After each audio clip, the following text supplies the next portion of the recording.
Janie, how are you? Hey, Jesse, how are you? Can you guys hear me? I hope you guys can hear me. What's up, Harry? Jane, how are you, my dear? Jess, E, Harry, Nick, Tijuana border jumper. How are you, Cynthia, Robert Jarrett, Brian Mons? What's up, my friend? MJ, Harlem, Pimper, Sharon Williams, how are you, dear? Randy Man, how are you? I'm doing well. I am doing well. It is cold. It's like -1 right now. It is freezing cold. This storm is going to be devastating that we're going to be getting. I did. I got a freshie. I got it yesterday.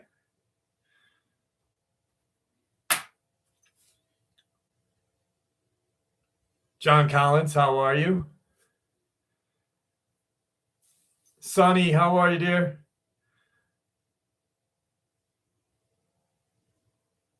Tijuana, I know you haven't been here in a very long time. A very, very long time. I'm glad that you're here with us. DB Mac, how are you? We missed you last week, my friend. I really love this one. Like it's the same guy that did all of my work, and he did a really good job.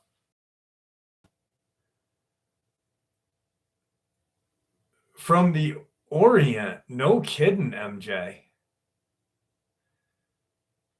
Sonia, how are you? Wesley September, how are you, my friend?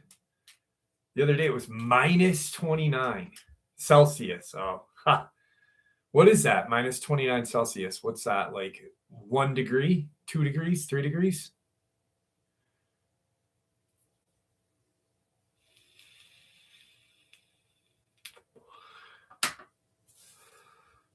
Zach, how are you? Thank you, AG. Wow, it's moving fast now. Holy shit. Ah! Sai, how are you? Papa, how are you, my friend? Aramaic! Larry Fisher, how are you? Getting sweet. Yep, Texas is. This storm is crazy. Have you guys looked at it? Yeah, I didn't have a mustache. I had a beard, but because my hair and is so gray, it doesn't look like it. Damn, it's moving fast. Kathy Hayes, how are you? Gavin, what's up, my friend? Jimmy, what's up? Tyler 420, how are you, brother? A lot of snow, a lot of snow. Hollow, how are you?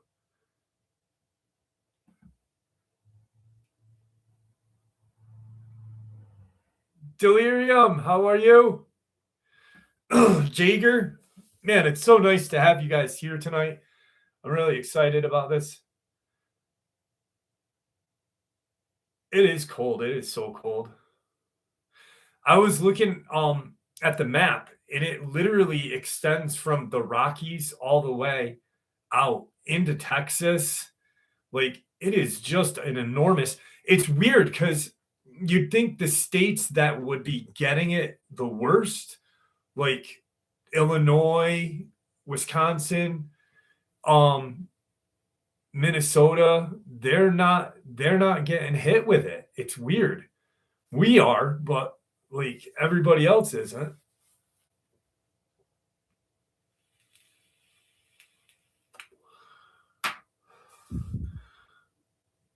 Hospital for 4 days. Damn. I'm glad that you're here with us. Glad that you're here with us, Randy. Be safe, please. Don't get too excited. Just let the meat loaf. Don't play with it too hard. No, I'm just kidding. But Richard Minnick, how are you? Yeah, please be safe. I really, since I started this channel, I've lost a lot of people. Like, and it sucks because even though I don't personally know you guys, like I feel you guys like every Saturday. I look forward to hanging out with you guys. So I got 3 really awesome lot lizard stories tonight. I've got a stack because we went through a shitload last last week. I just kept going. So, Big Daddy, yeah, got a new tat. It's just cover-ups. I was I was 15 and a half, and me and my friend convinced this older guy to buy us a tattoo gun. We gave him like an ounce of weed, and and we obviously paid for it ourselves, but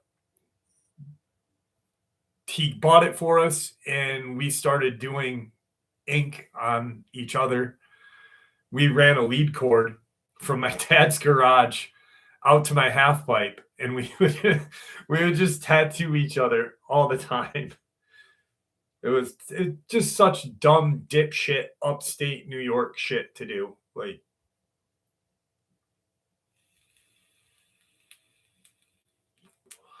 PG, Phil, how are you? Phil Flask.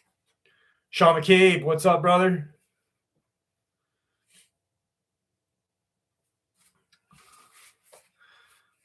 Aramic's on the hunt for Janie tonight. I'm just kidding, Aramic. Ryu, how are you? Jimmy, thank you so much. Love you, brother. Patrice, how are you?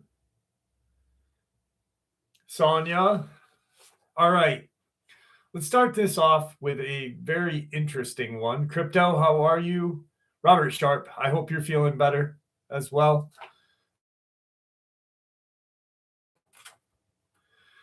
Start this off with a very interesting one. First of all, I'm not much of a writer, so apologies. Since this event, not much has happened. I have never been a true believer in the paranormal activity, but I am not a pure skeptic either. I'm open to it, but I guess I haven't had enough of the true experiences to be swayed either way. When I was a teenager in high school, maybe 17 years old, I used to work at a public theater that was a church before it turned into a theater. It had been around since the mid to late 1800s, so it has seen a lot. Supposedly, it had two spirits that still stuck to it. The first thing, a relatively friendly entity, mostly playful, and another called the deacon. That was more of a vengeful spirit. From what I've heard, the deacon died around 1930 and was known to be a strict man and had pure devotion to the religion. Apparently, he was determined enough to stick around and watch over his church. I was the lead tech on the show, and because of this, I was almost always the first person in the building to turn the power on for the building. To get to the breakers, you had to walk in the front door down a hallway, maybe 20 feet long, and then went up a set of stairs to the balcony, second level. From the stairs, you would take a right, face the balcony, two sides, the opposing wall, and right side when you walked up the stairs were the seats. To the left, the technicians to run sound and lights. In the back left corner laid the breaker booth. After maybe a 25-foot walk across the balcony, as note, none of the balconies had rails, so if you weren't careful, you would fall off of them onto the main lower floor. Per usual, I walked in, made my way to the upper level to flip on all the breakers and get the power going. To get to that point, I used a flashlight to navigate. I walked down the balcony feeling fine and saw nothing amiss. However, when I was a few feet away from the breaker booth, the door flung open and I saw a mostly solid black mass lunge at me, consisting only of chest and arms. It had no legs nor neck.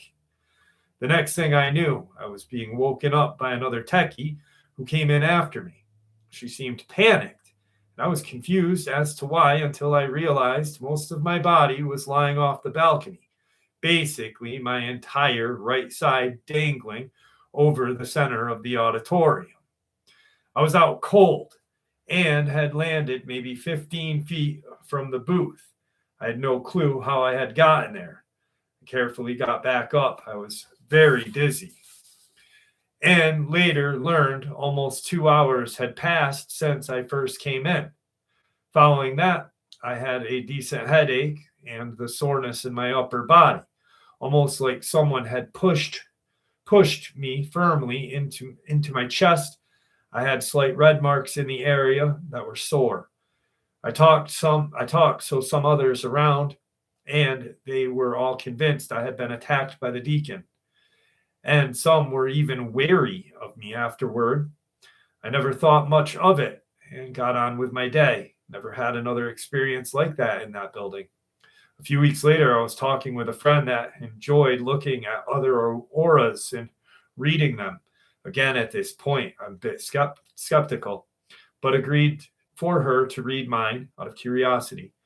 As soon as she put her hands on mine, her face scrunched up, like she was feeling something she did not like. I was a teenager and couldn't resist messing with someone, so in my mind, I put out my arm and touched her on her wrist. As soon as I did that in my mind, I never physically touched her. She screamed, jumped back, and had a look of pure terror on her face, of which I only seen someone be as scared when they rode a bike too close to a cliff and almost fell. I had asked her what she had seen and refused to tell me for a long time. Eventually, she admitted she had seen a black aura surrounding me, almost like a black flame enveloping my body, and said that when I mentally touched her, it felt like being burned by a lit fire poker. Afterward, she put a Wiccan spell on to prevent me from doing it again to her. For a few months after, she had been hesitant to be around me and always gave me a side eye. Since then, I have not had anything happen in the paranormal sense. Since then, I haven't had any paranormal experiences, but I can't say for sure what happened and was curious if anyone has ever had anything like this happen to them. Thank you. The Deacon. The Deacon. Amanda, how are you? Neutrino, how are you? Daniel Lauderdale, what's up, my friend? Sugar Seas, how are you?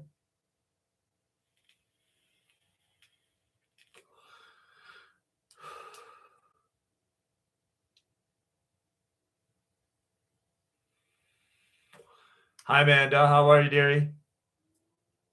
You're not late, Doyle. You're here. You are here.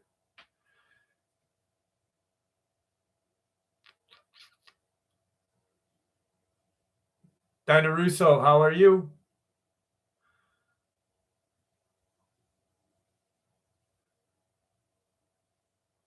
Falk, how are you? Marcy, there you are. How are you, dear? Machias, how are you? No, that's not how you say it. Machias? Yeah, Machias. No. Jester. Did you ever get those pictures I sent you? No, I didn't get the pictures, Delirium. That's weird. Do something diff. What's up, my friend? Brian Mons, how's that puck wedgie doing? I hope you're taking it easy on it.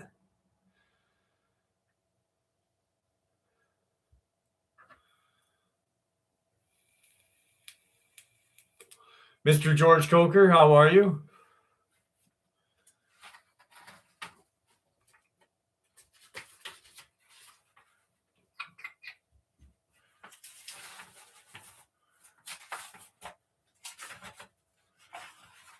I got a lot of paranormal ones in here. I want to kind of... Is Pups in here yet? I don't think Pups is in here yet. Blue, how are you? Really quick, I normally do this in uploads, but I didn't have a chance to do it this week. So I want to thank Pups. Let me know when Pups pops in. Chelsea, thank you so much. I want to thank Pups for this book, Birthright by Tim Alberino. He's got a YouTube channel, big YouTube channel. Talks a lot about everything I talk about. An amazing channel. Looking forward to reading this. And then from Corey gave me a pretty cool shirt.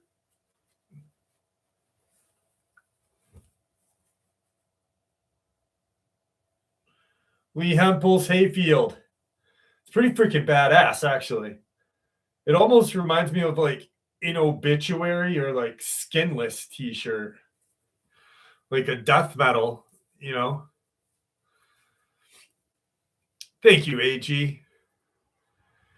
Rainy, no, you are here, so you're never late.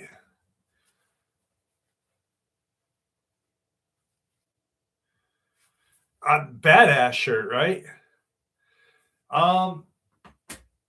Don't have any not deer stories. Not really. I have a hard time buying into the not a deer story. I think more or less they're a shapeshifter, to be honest with you.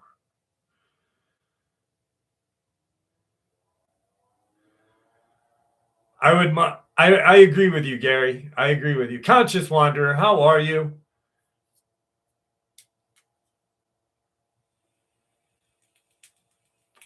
William, how are you, Key West? All right. The one state that I want to visit before anywhere is, thank you, Hollow. It's Anubis.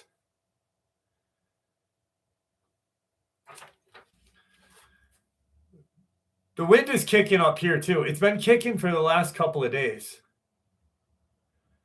Yeah, I mean, the not a deer thing is more or less, in my opinion, and it's once again my opinion. I'm not an expert in any means. I believe to be a shapeshifter. You know, it's just something about them that to me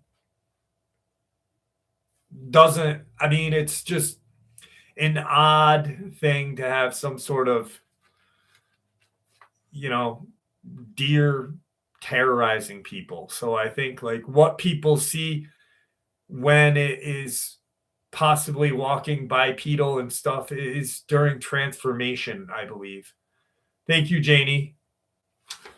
All right, let's jump into this encounter and then we'll do like one more before we do the Lizzo story because I got some good ones tonight too. Hello, I want to share you an encounter that I had 2 years ago. I practice a lot of hiking and trekking in the western Sierra. On one of my excursions, I walked a whole day to reach a flat terrain where camping is allowed and there are designated areas to make a bonfire. I was accompanied by another hiker. As night fell, we both lit a fire and sat down to have dinner around it. It was the end of November. It was already somewhat cold, and several species of trees no longer had leaves. Out of nowhere, my partner jumped up. A bear told me I honestly couldn't see anything. I had to wait a few seconds for my eyes to get used to darkness, where my partner said he saw a bear. We pointed the lamp to the place, and if indeed there was something behind a pine tree on the other side of the field, about 30 meters where the forest began, it seemed strange to me that it was on two legs. Bears can stand, but only for moments. I stood up, and just there is a paw passing as if hugging the tree, and I can see part of its face. I swear that was not a paw of a bear, and its face from the distance seemed to be panting as if excited. Its eye, that was visible in the light, the flashlight glowed yellow, and it was there without moving, just watching. What bear does that? It was 5 minutes from that moment. We blew our emergency whistles loudly, and to our surprise, it slowly retreated toward the forest where it was behind it. It was at that moment that we saw in its profile, it was not a bear. It had no hair on its torso. It looked like it was dry skin. Its jaw seemed to stick out far too much. Its ears were small. They seemed attached to its head. We entered the camping house and we couldn't sleep. When we saw it, it was daylight. We were out and approached the place, calculating with the tree where it was standing, we believed that it was over 2 meters or 6 feet. There were three prints, all three of canines slightly larger than my hand. That's my experience.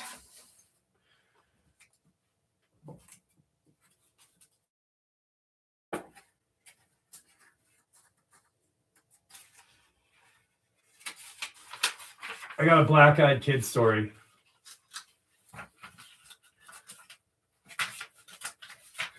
I got a long black-eyed kid story. Simone, how are you? Long time no see. Andy Davis, what's up, my friend?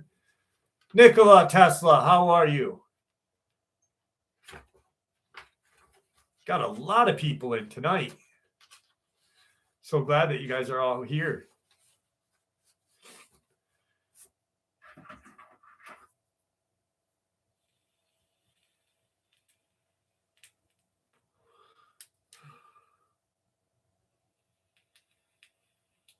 Nick Hendricks, how are you, my friend?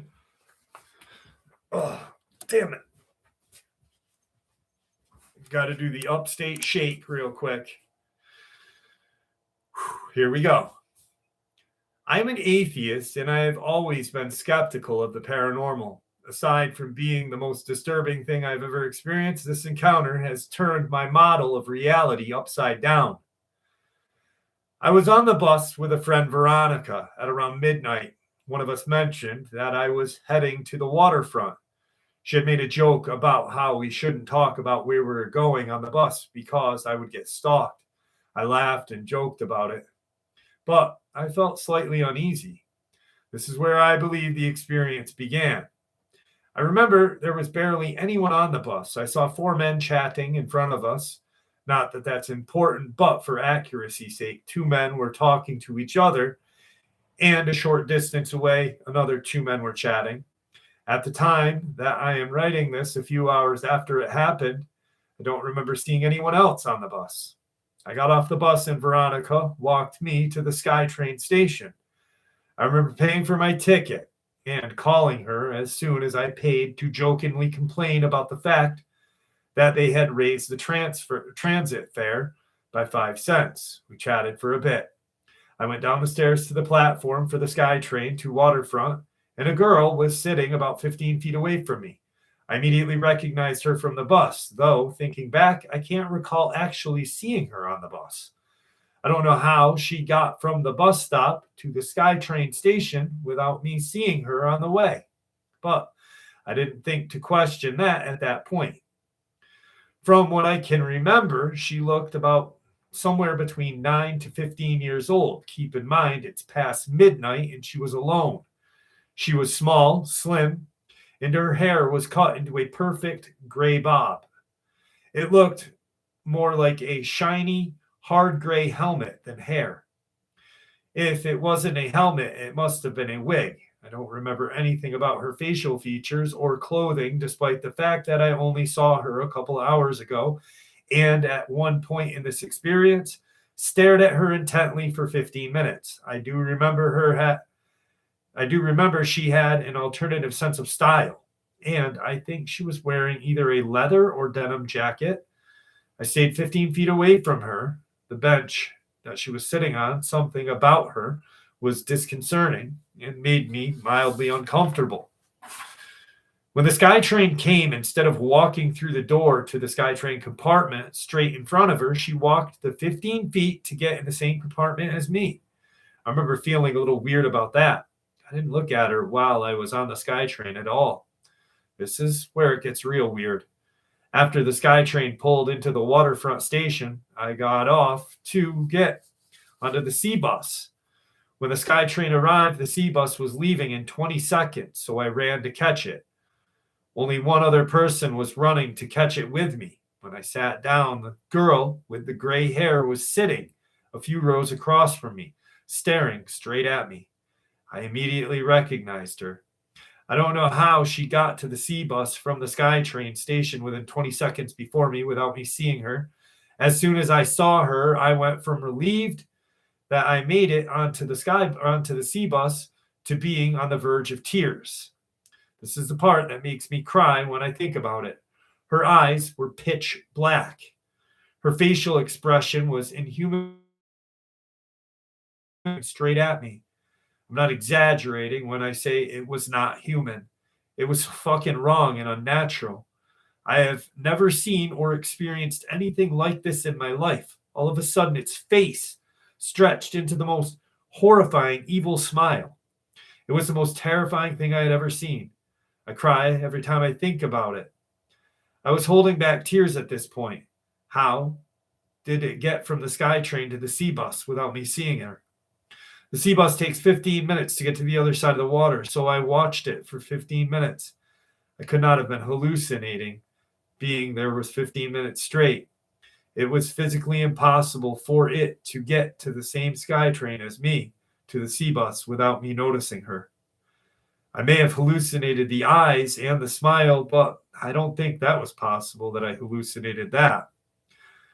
I could not have imagined her sitting there on the sea bus for 15 minutes. When the sea bus pulled in, I waited to get off last and didn't see her on my walk home, though I was beyond terrified the entire walk. The more I try to remember its physical appearance, the more hazy it gets. All I remember is its helmet-like gray hair, pale skin, black eyes, blank stare morphing into the most disturbing smile I'd ever seen. I remember it was dressed in alternative style clothing, similar to mine, and what's creepier is that my hair was gray too, almost like it was mimicking my exact appearance. Totally lacked the thing that makes it human. It even lacked the thing that makes animals seem alive. It was unnatural. I don't know how to explain it any better than this. This is really scary to me because it was so real. What else is real? And why was it following me? What did it want? Thank you for allowing me to share this with you guys. I hope none of you ever have to have the same experience I did. This really worsened my anxiety. Damn.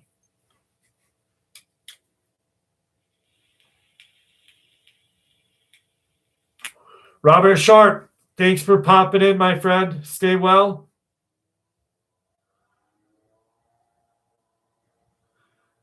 Abby and Angela, how are you? Thank you for hanging out with us tonight.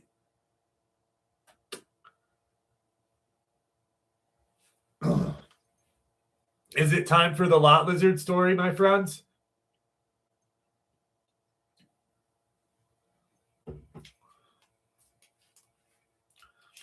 All I need is 2 yeses. Oh, there's 1. There's 2. All right. Shit.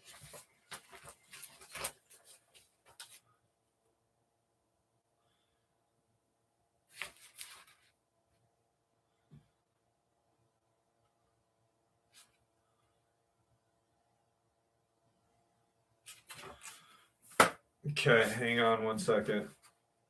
I need to figure out which one is which.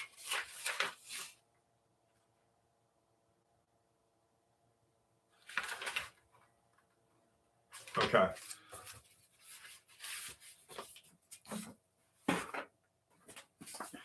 Well, you know what happens in the wonderful world of Lizzo? Some friends seem to always come back and make Lizzo's life a living hell. So here we go. The air in the neon glow of the Blue Flamingo Diner hung thick as motor oil, sticky with humidity of the West Virginia summer night. The kind of heat that made truckers swear their eyeballs were melting, and the kind of night when the asphalt itself seemed to sweat. But the Flamingo was not just any truck stop. Nope, it was Lizzo's kingdom. Lizzo, the lot lizard, was not your average reptilian overlord. No, she was a 6-foot-long, scaly, sequenced, dappled alligator with a mane of fire engine red hair and a voice like gravel crunched under a semi-tire. By day, she ruled the greasy parking lot of the diner, collecting tribute in the form of cigarette butts and expired tampons from her subjects. the hard-working prostitutes of Highway 21. By night, well, that's when trouble starts. Her loyal boy toy, Earl Big Rig Thompson, slouched in the booth nearest the restrooms, gnawing on a cheeseburger like it owed him money. Earl was a hulking trucker with biceps the size of pumpkins and a soul the size of a used napkin. He wore his trucker hat backward and his loyal Lizzo like a second skin, or maybe third. He didn't ask questions ever. The diner's regulars hummed along with their usual rhythm, whispers of deals gone bad, the chatter of coffee cups, the low thrum of engines outside, but at precisely 11:13, the lights flickered. Not just once, but twice, like a dying heartbeat.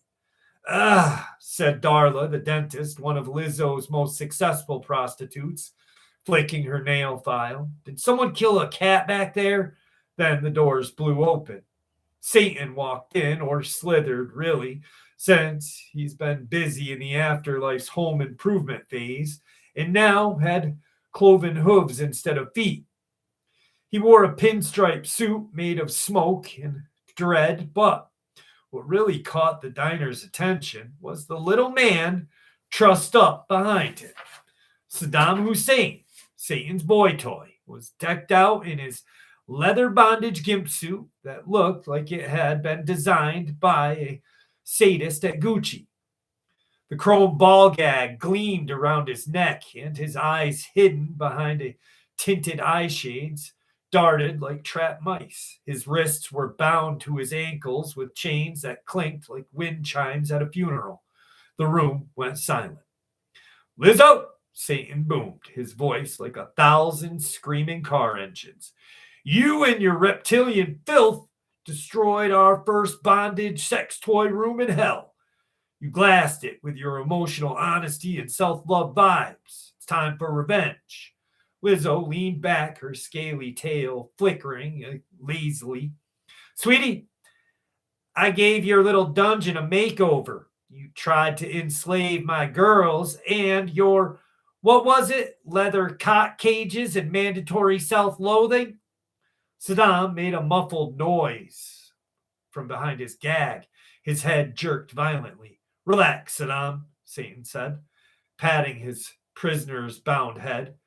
She's just mad we caught her using torment room to teach her prostitutes yoga. The diner erupted in giggles. Darla snorted, nearly choking on a pie. Earl stood up, cheeseburger in hand. Y'all ain't here for a chat, are you? He hurled the burger at Satan, who deflected it with a flick of his hoof. The burger hit the wall, leaving a greasy Jesus mural weeping holy oil. Earl, get the girls, Lizzo hissed. Her red hair flared like a warning sign. Time for Operation Holy Shit. The prostitute sprang into action. Darla whipped out a fanny pack full of dental tools. Ruby, the stripper, twirled a neon hula hoop that vibrated with an automatic demonic energy. It was on sale at Hot Topic. Even the cook, a hulking man named Big Bob, who once deep-fried a raccoon, emerged from the kitchen, wielding a flaming spatula like a samurai sword. Satan roared, his hellfire igniting the napkins.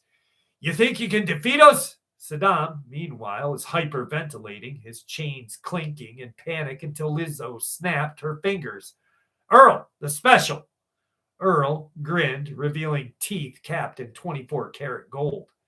He yanked open the trapdoor under the diner's pie freezer and hauled out a machine that looked like a cross between a microwave and a particle accelerator. Meet the Love Plug-O-Matic, Earl said, his voice a mix of pride and mania. Custom built, fueled by the soul of a bad Uber driver. It turns anything into self-love missile. Satan laughed, a dry, rasping sound. You think that toy? Lizzo slammed her tail on the table, sending salt shakers flying. Earl, do it! With a guttural scream, Earl jammed the machine lever. A beam of pink light erupted, engulfing Saddam. The former dictator let out a noise that might have been a scream if screams could be translated into Middle Eastern techno music. His bondage suit began to melt, revealing a shimmering neon pink butt plug, Darla gasped. Since when? Satan lunged forward, but Ruby's hula hoop zipped around his midsection, constricting like a python with a grudge. You ain't nothing but a mean old man in a cheap suit, she sang, and kicked him square in his gut. The cook, Big Bob, followed up with a frying pan to the face. And you dare insult my raccoon? Saddam, now fully transformed into a pink, quivering orb of flesh with a tiny love heart tattooed on his butt plug, wobbled unsteadily. He tried to speak through his gag, but all that came out was a high-pitched whine. Oh, you're talking now, Lizzo hissed. She snapped her fingers, and Earl yanked Saddam's ball gag off with a fishing line. Please, Saddam squealed, his voice now a falsetto. I want a yoga class, Lizzo grinned. Too late, sweetheart. You're joining my bound and emotional support group in hell. With a final earth-shaking belch, the love plug-o-matic turned Satan's hooves to jelly. The devil collapsed, howling as his pinstripe suit dissolved into glitter. Back to your fiery pit with you, Lizzo roared, shoving both demons through the trapdoor Earl had opened. With a blurp, they vanished, leaving only a single charred napkin and the faint scent of regret. The diner felt silent. Then, can I go to the go box? Can I get a to-go box of Satan? Asked Darla, picking at the devil's burnt hair. Lizzo sighed, shaking her scaly tail. Kids? Earl wrapped an arm around her, his gold-capped teeth flashing. Next time, maybe we'll do a threesome. Lizzo's eyes narrowed. If you suggest including anyone, I am putting you in the plug-o-matic. Outside, the first drops of rain began to fall, washing the diner clean. Somewhere, deep in hell, a gimp suit steamed in a locker room. And on Highway 21, the trucks, well, they kept rolling.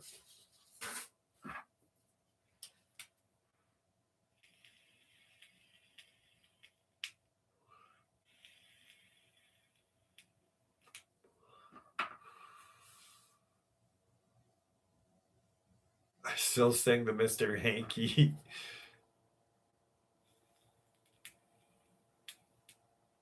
Thank you, Eric. I'm glad you liked it, my brother. Lizzo is a freak. Beretta Vandy, how are you? Thanks, Pops. I thanked you for your new book. Here's Pops. I didn't have time to thank you this week, but I wanted to thank you, so I thanked you in the live stream. Yes, I know, Val.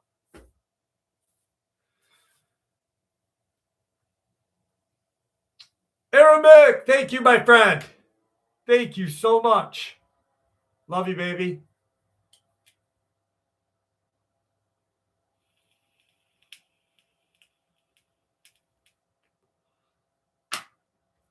I had it on side view, Bell.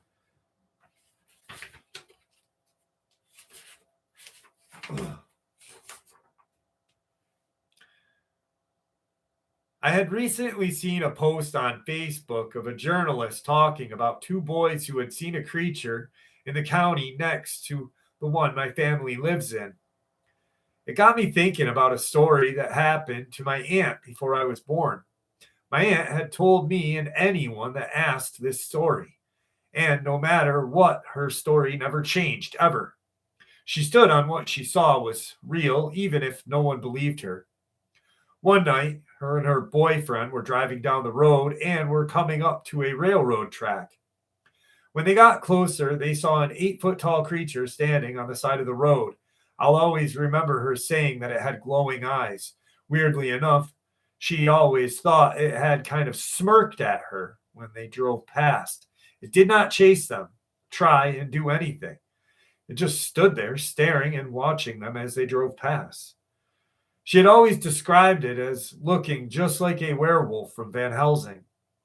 This is before she married my uncle, and I think that experience of hers brought them closer because he had an experience of his own as a child. When he was a kid, he was walking home. At this time, he lived in the country. I'm talking maybe 200 people lived in that area. I also used to live there. Just so you can get an idea of how he felt being the only person outside at the time, he also saw an 8 foot tall creature that scared him to death. He ran all the way home and busted through the door. He told my grandma what he had seen, and I'm not sure if my grandma believed him or not. I asked her when I got older, and she said he was so terrified that whether she saw it or not, he still saw something that scared him that badly. A few years ago, my uncle started getting into listening to scary stories, and he came across Dogman. He was listening to every type of cryptid story on YouTube, and the Dogman is the only one he wholeheartedly believes is true. SDL, how are you? Tracy Thoughts, how are you? Thank you.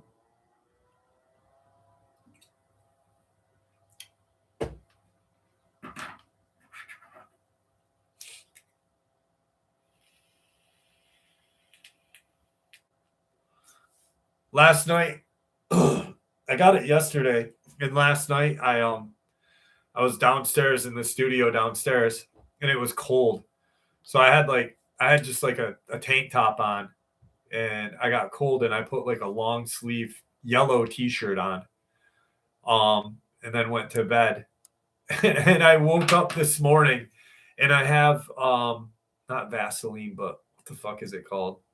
It's like Vaseline, but it's not Vaseline. Fucking Aquaphor, and I put that on, and literally on the outside of my T-shirt, the tattoo had like bled through. It was funny. Thank you. It's pretty awesome. I love it.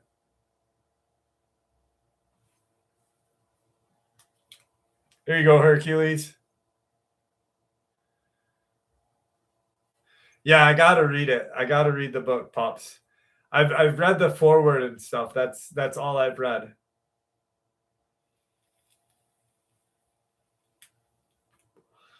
It's the same guy that did like all my other work, like my Bigfoot tattoo and the weird tree stuff the Dogman had. The book that Pups got me, I thanked her at the beginning of the by Tony Alberino. Birthright. Birthright. It's the Earth and the distant extraterrestrial worlds are reeling in the wake of a war and ruin. A powerful. I can't even read because my freaking eyes are hurting. Prince personified. Damn it, it's dark in here. As the dragon, the devil, and the Satan has against the kingdom of heaven in a battle of unimaginable destruction. The planets in our solar system, once teeming with life, have been laid to waste and left to certain in their orbits. Blah, blah, blah, blah, blah. Anyway, the guy's got a YouTube channel. He talks a lot about the same stuff I talk about. He's pretty awesome. I've never heard of him. I don't watch other channels, but I watched it. I watched like one of his videos, the one Pup sent me. It was pretty interesting.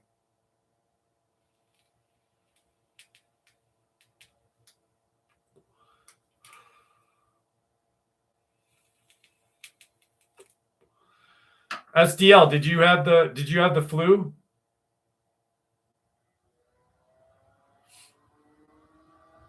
John Sumner, how are you, buddy? I was just watching it. I had Patty Pimblett and Justin Gaethje's fight playing right next to me when I started it. Yeah, the flu is vicious this year. It was the worst flu I ever had.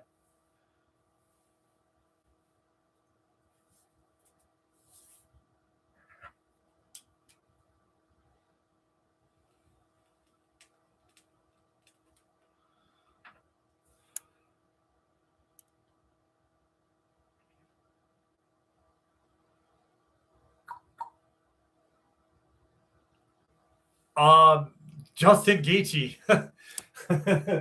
I was hoping Patty won because I hate Justin Gaethje. I can't stand him. All right.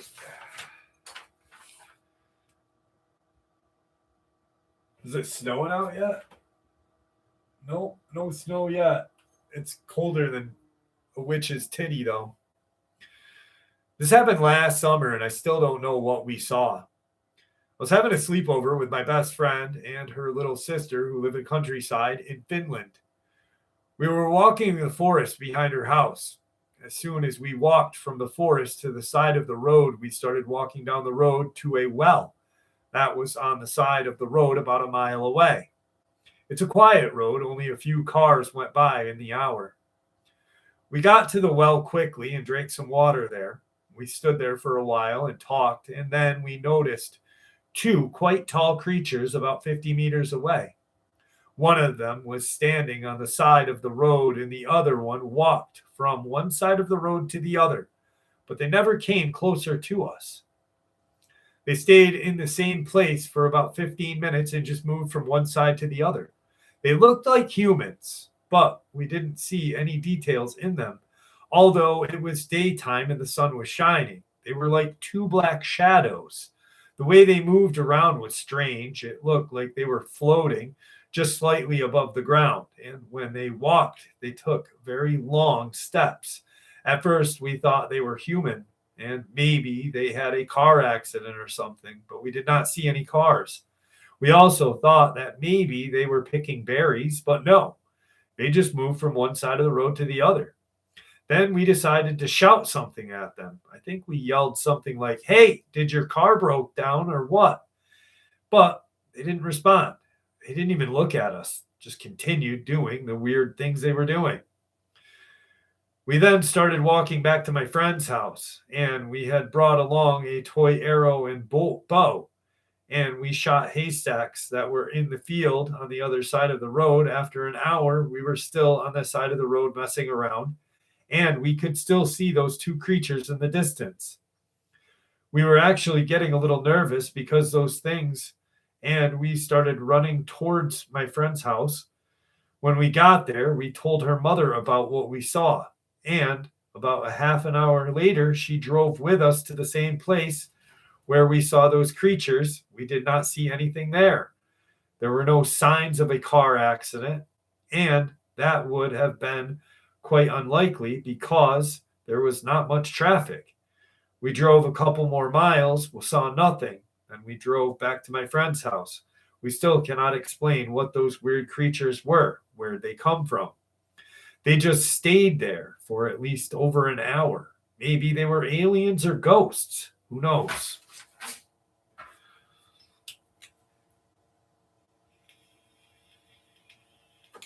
Pups, I've got an experience for you tonight.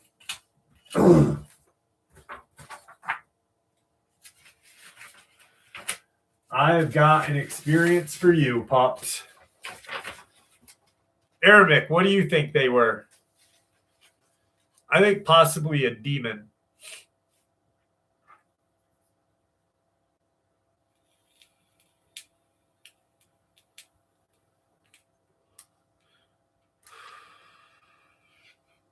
Agreed, my friend.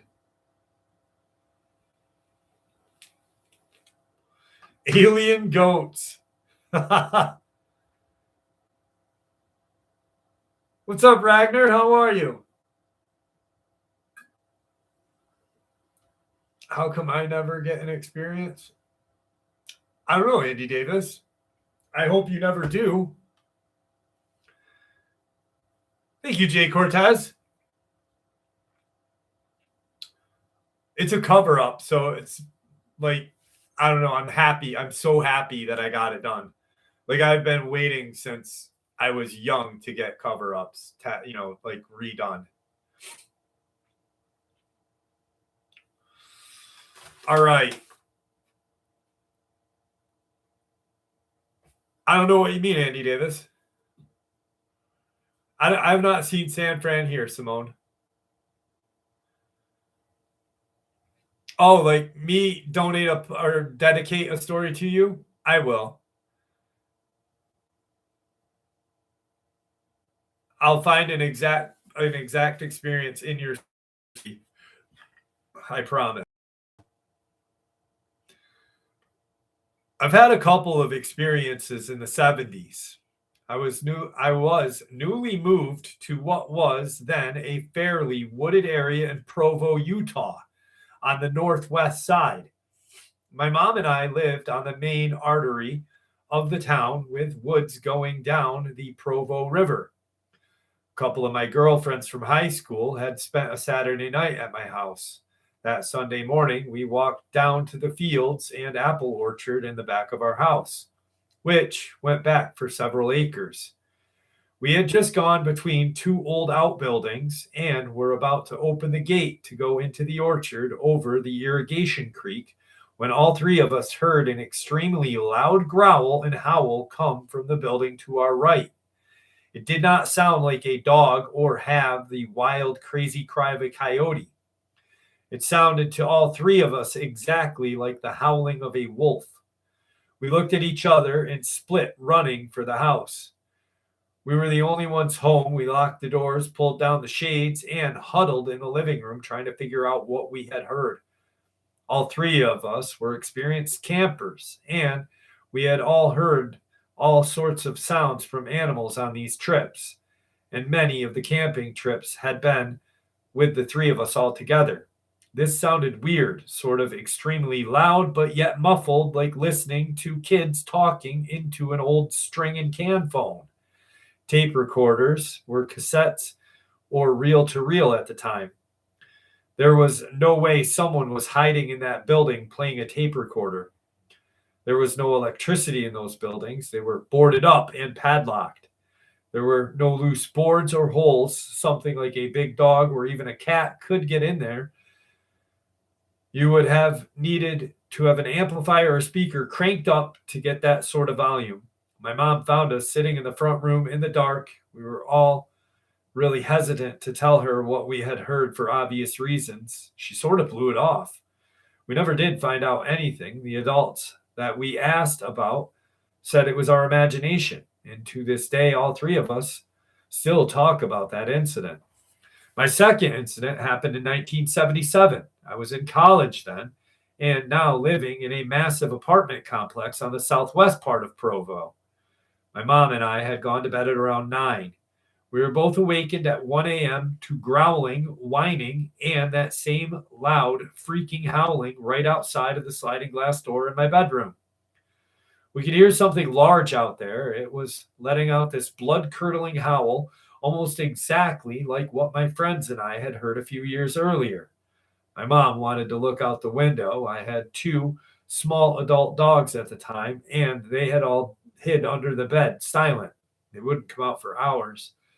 I told her not to look out the window. I didn't want to see this thing, but more to the point, I didn't want it to see us. We could hear it whining and growling, running off through the parking lot, eventually fading away. We did not sleep that night. The next morning, I knocked on our neighbor's door and asked if they had heard the dog howling in our adjoining backyard. He said no, he had slept peacefully. It was hard for me to believe he hadn't heard it because it had been so loud and weird. I told my mom what he told me, and she couldn't believe anyone could have slept through that. We stayed up the next night and waited. We couldn't sleep. I had since tacked down my drapes, so whatever it was could not peek in. So we drank coffee in the front room in the dark and watched the clock. Right at 1 a.m., it started again. Again, the dogs froze and suddenly darted noiselessly,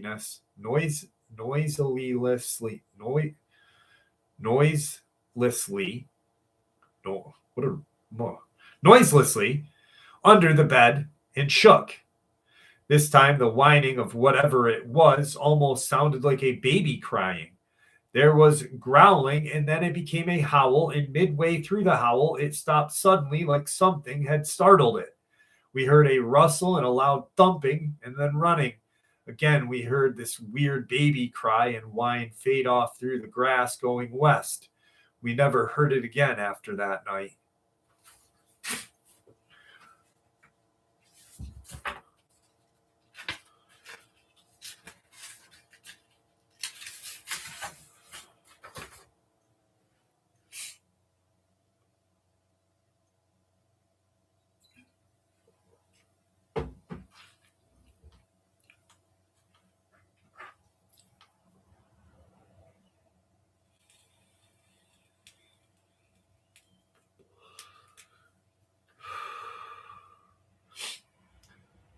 I can't blame them. I can't blame them, pups. You know, Austin, that's weird that you say that because when I was 17, after I had my Dogman experience in 1994, um, is when my addiction to opiates started actually. And like, I think, I think we have these experiences. My own personal opinion on this is that these things are attracted to any kind of addictive behavior or a mental illness for some reason. Um, Maybe it senses it as a weakness. Maybe. I'm not sure. It's not snowing yet. Not yet. It's cold though. It's supposed to start snowing in the next couple of hours. It says it's mostly clear. I don't see any stars though. Nothing yet. I got to do the upstate shuffle. Oh, there we go. God damn it. There we go. Now they're loose. 5 degrees, minus 20. Dang it. It's minus 1 now. It was 0 when we started. Turbo Christ. Really? I did not know that. That's interesting, Turbo.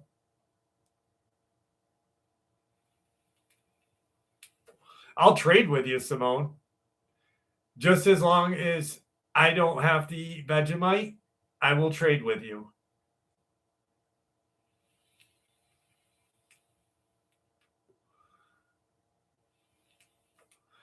I think so, Ragnar.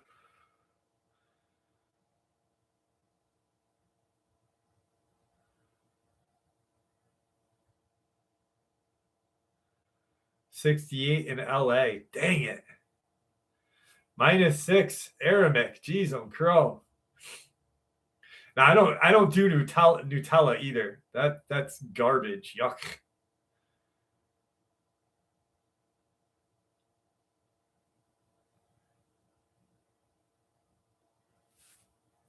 Lewis, send me an email, please. I'd love to hear it. Davey Ward, what's up, my friend? Really? Are you getting snowed on right now?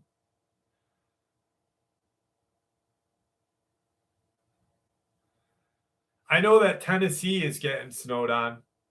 They're getting hammered right now.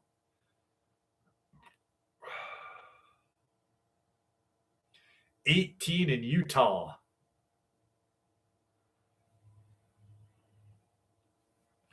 Not just Dogman, Hercules. Have you had any kind of paranormal experience?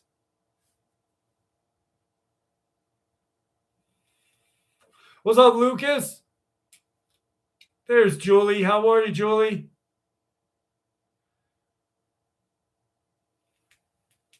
No, George, I don't do Nutella.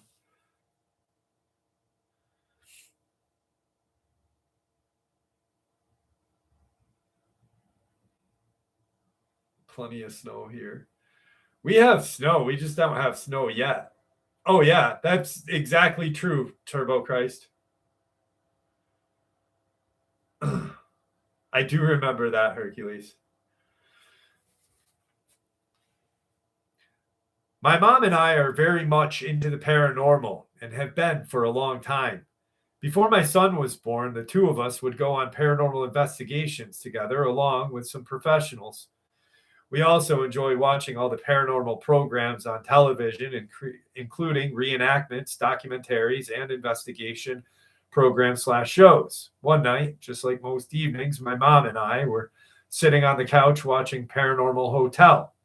While we were watching this, there was a comment made by one of the paranormal experts that comment on the stories which said about why you should never mess around with Ouija boards, demons, or something along those lines. I turned to my mom with that and said, I wouldn't mess with them, would you? And jokingly and pretty foolishly, she looked at me and said, oh, yeah, I would. I knew she was joking, but I quickly warned her not to joke like that, as it could be seen as taunting entities, despite us never experiencing anything in our home or having any reason to think that our home could be haunted. I just wanted to be curious or cautious. I then proceeded to tell her how spirit entities can use electricity to come through into our realm. My mom looked at me and shook her head, saying she didn't believe that was possible. But I told her again not to speak like that. Now, here is where it gets scary. Not even 1 minute later, as we sat there watching TV, my upper left arm began to burn. It was like nothing I had ever felt before. I knew in that moment that was not normal. With that, I looked at my mom and I told her my arm was burning and that I thought I had been scratched. I pulled the sleeve on my tee, and lo and behold, a large red scratch was appearing against my skin, becoming darker as we watched it. However, this scratch was in the shape of a large Z. Myself and my mom have never been more frightened in our lives. My partner was in the home at the time, and I instantly went into the room he was in and showed him my arm, and he was also in utter shock, as well as being so frightened to the point I was shaking.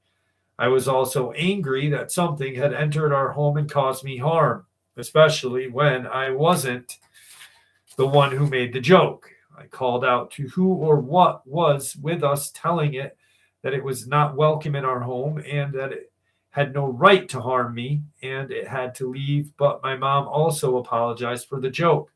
We turned the TV off after that. After that incident, I have never been harmed by anything unseen again.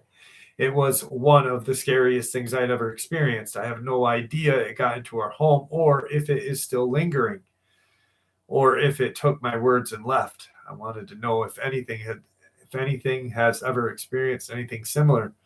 Does anyone have an idea of what scratched me?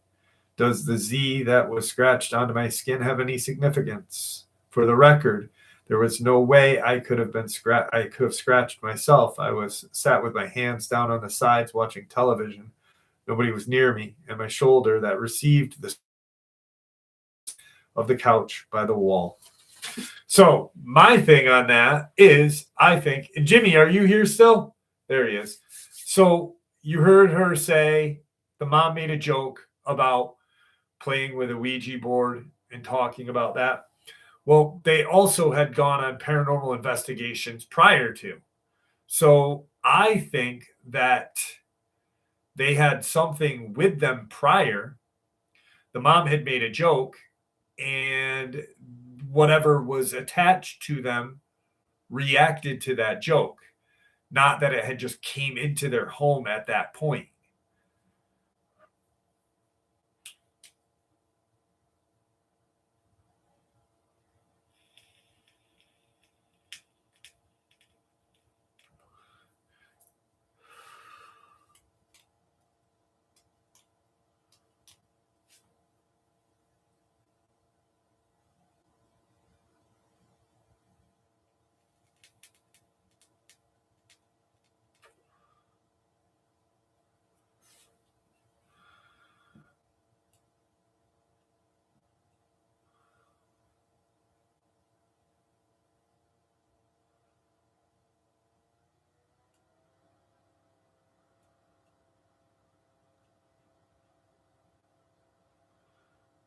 It's all the spirit.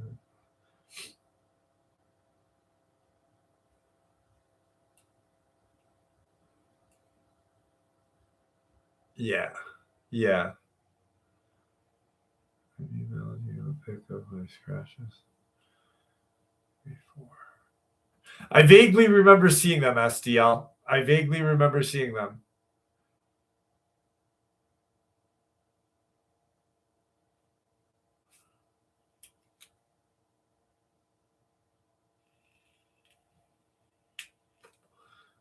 I did get the picture Zilla sent me. Is Zilla here tonight? I haven't seen him.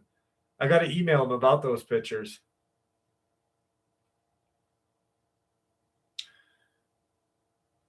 Rain and snow ahead. No, I don't want fucking rain.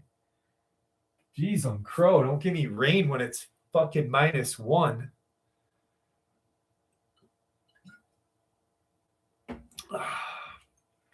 Working? All right.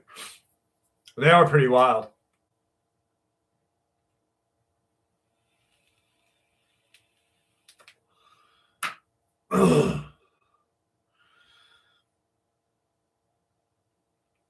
Rain, yeah, exactly. I hate freezing rain. I would rather just have snow.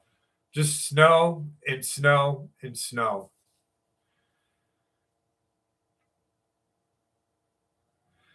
Yeah, the lower part of the Adirondacks are going to get harder hit than the upper part. Power outage all through the South. Yeah, I know that Memphis is getting hit hard right now. They're getting hit hard. I actually bought some propane. I have one of those the little portable buddy heaters. So I bought some propane for that because I ain't gonna get fucking cold. I don't like being cold.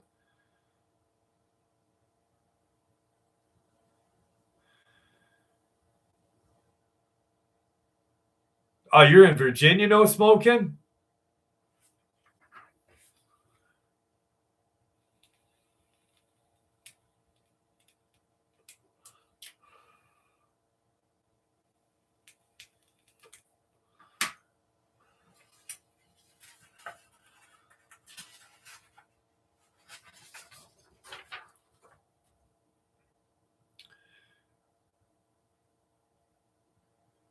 2 years ago, I cannot explain it, but I got this feeling like I wanted to visit a cemetery.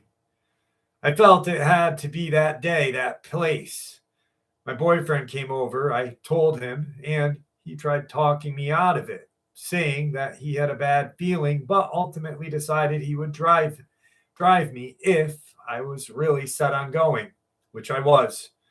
By the time we got there, the sky had grown dark, started to rain, and the wind had a biting chill to it. I was set on my mission, though, and got out of the car, which my boyfriend refused to leave. I felt odd, nervous, and calm at the same time. There was a charge in the air from the rising storm. Huh. Sorry, I had to look and see what it was saying on the weather. Sorry. Where did I leave off? Charge rising storm. The gravestones lit up from the headlights and the full moon between the clouds, walking toward where my family is buried. I had a sudden urge to go to the furthest point of the cemetery where the older graves rested. I turned the light on my behind the graves, closely to the tree line to avoid disturbing the peace. I tend to look at my feet when I walk, and I was doing just that when I got a feeling like I was being watched. An uneasy feeling lingered at the base of my neck. I had walked for a while and could no longer see the lights of the car. I began to point my phone around behind me toward the trees to the left and the grave sites to the right. I froze at the sight of it. Seemingly hovering above a stone marker, this creature whipped its pale head around, which sort of glowed a faint, eerie blue. Its face was devoid of features except for the slight indents of where an eyes should be. As my light touched it, it revealed a mouth full of thin teeth, and it let out this ear-piercing shriek, sinking to its hands and feet in a crouch and disappeared into the thick of the woods before I could blink. I was still for a solid 5 seconds, trying to comprehend what I had just seen. It finally processed, and I turned to run as fast as I could possibly go. I was out of breath and seeing spots when I reached the car. I dove in and shut and locked the door. My boyfriend, bewildered, asked what was wrong, but I shouted over him to drive away now.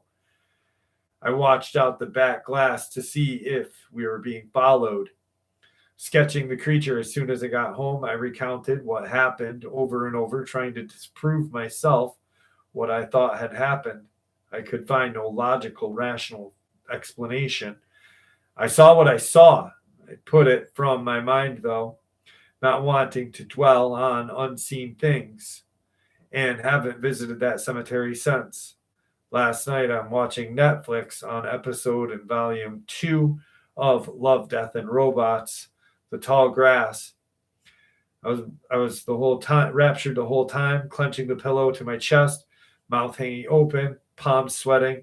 I had seen those creatures before, or one of them, and decided to turn to Google to see what I could find out about them. My search led me to the word crawlers, and that is what I do believe I saw. Oh.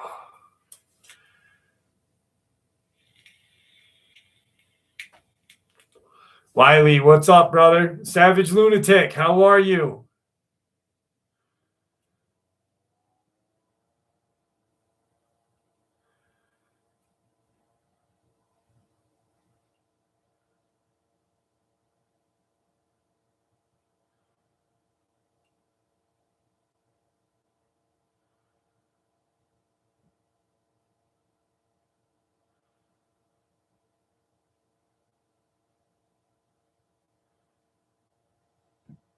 Sounds good, Lewis. Cryptic Crystal, how are you? Welcome to the show. I'm glad that you're here with us.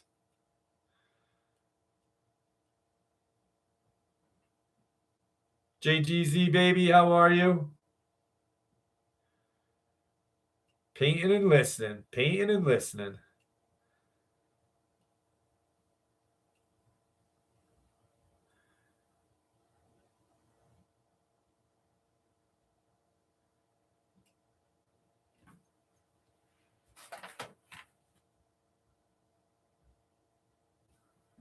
The fuck was that?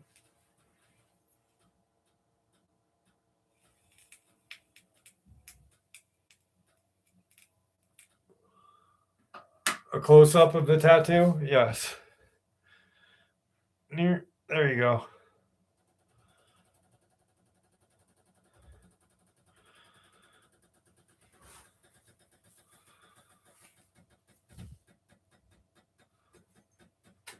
What is that noise?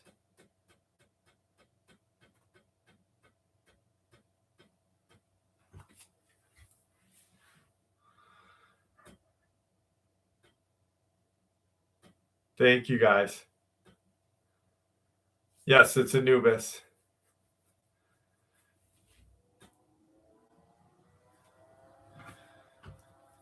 I gotta ask Bella if she heard it.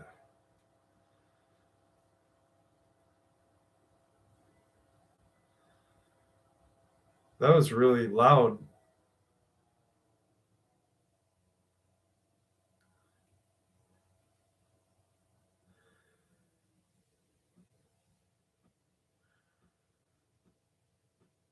Hang on a second.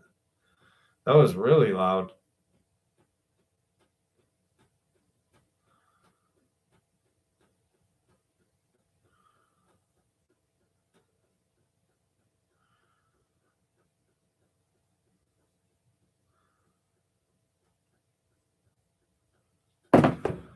She must not be home.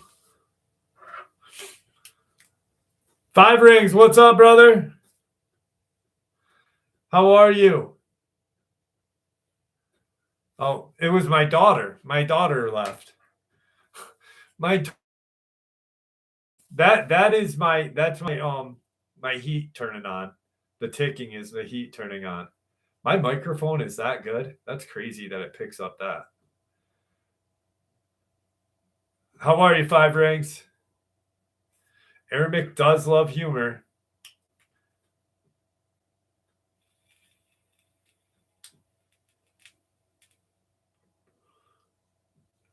I'm doing good, Five Rings. I'm just not liking that we're gonna get snow. I'm so sick of snow.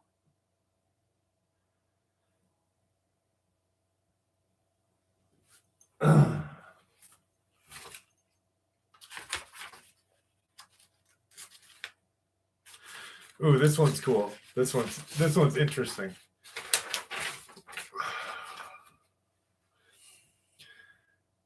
This is my only Dogman experience. I forgot about it for years after it happened until I started listening to other cryptid podcasts. And I heard a story similar to mine that brought it all back. At the time, the similarity was so uncanny to me, and I am curious if anyone has any shared experiences.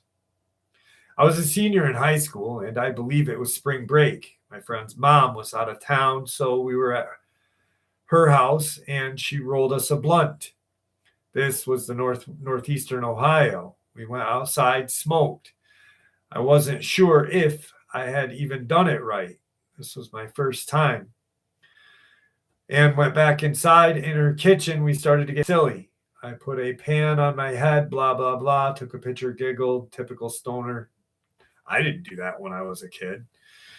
I remember going into her living room for a moment to check my phone and call my boyfriend at the time. Her living room had a huge window that basically sprawled from one side of the wall to the other and looked into the front yard and beyond that. I was on the phone calling my boyfriend, and as it rang, I looked out the window.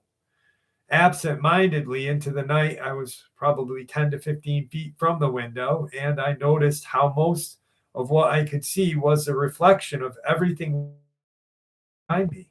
I saw the TV on and whatever had been playing.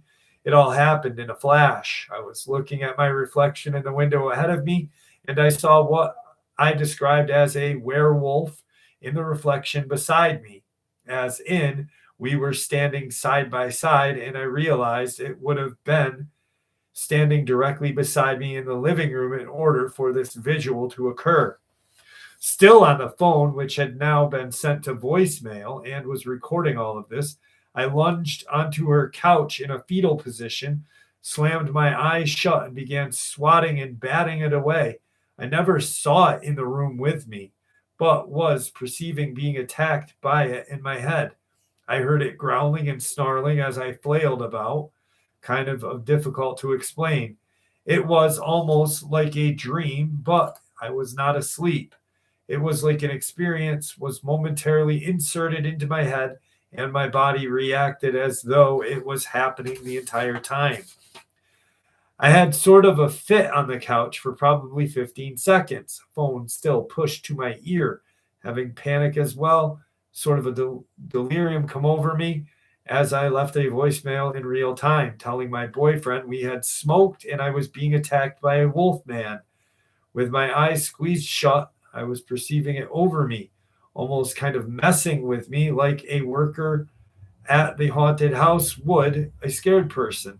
Obviously, I wasn't physically attacked, but it felt more like physically or psychically. I had perceived it, noticed me noticing it, and everything happened so quickly from there.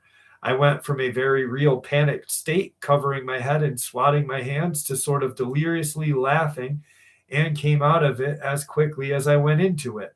Like I said, this all happened in a flash.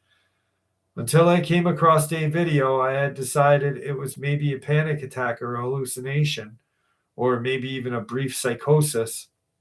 However, I would go on to be a regular, all day, every day marijuana smoker for 4 years in college following that spring break, and had nothing even remotely similar happen. I don't smoke anymore, for the record. This will sound ridiculous, but I have become curious about the interdimensional concept, and if perhaps my vibration was shifted for just that moment and resulted in this encounter. Or maybe it was laced anyway.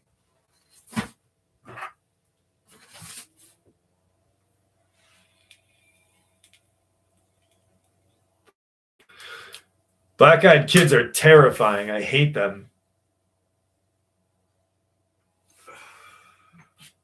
I think I might have another one here.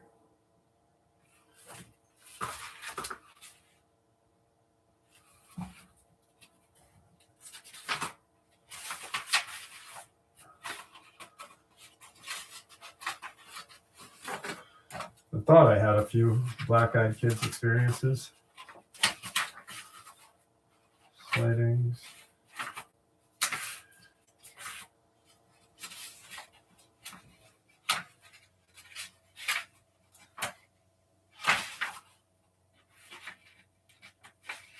I already read that one.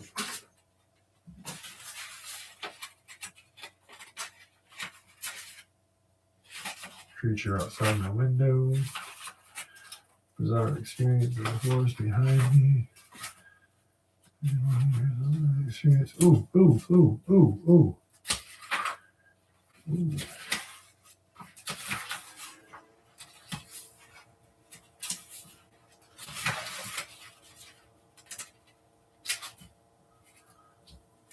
Okay, here we go.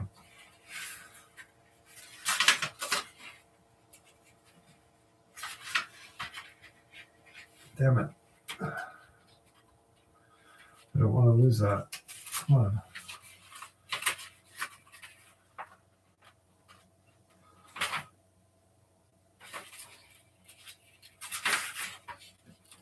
That was long.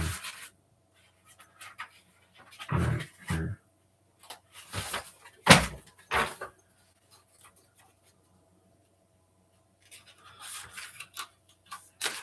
All right, this one's definitely interesting.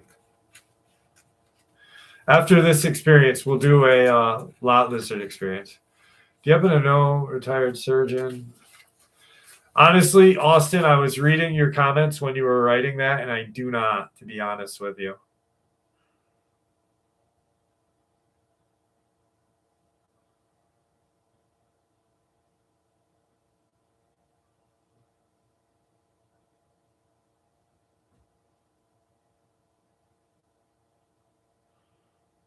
Jeepers Creepers. No shit. For the first time? That's crazy, Vertebreaker. What's up, Dallas? How are you? I don't know who that is.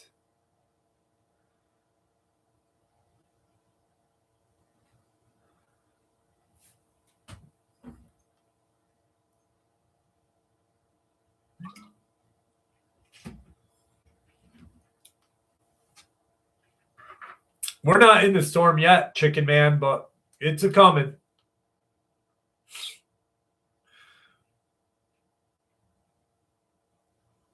Storm Zombie, how are you?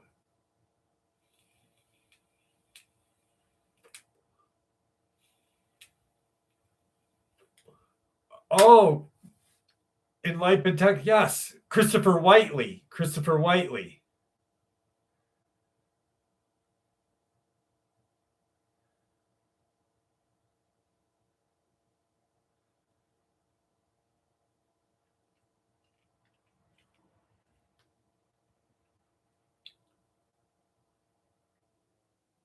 This is a very strange fucking case, too. Yeah, I did, Jason. This is a very and where he was attacked is very strange as well. Like that set of woods that he was attacked in, not very large. Thank you. Yeah, it does look good. People are gonna get sick of seeing it. I don't know. I love it.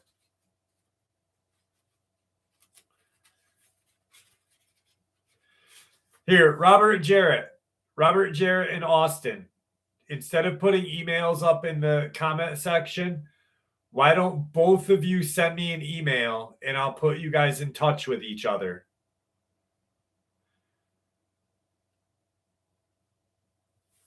Truth Quest, how are you? Hey, Carla, how are you, dear?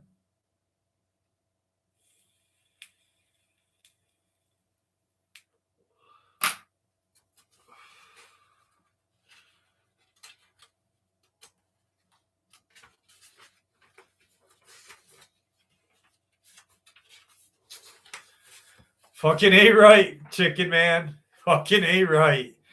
All right. I was working at a call center and was asked to come to a different room by a manager that I had never seen before. I walked through the door to a large room inhabited with a few people.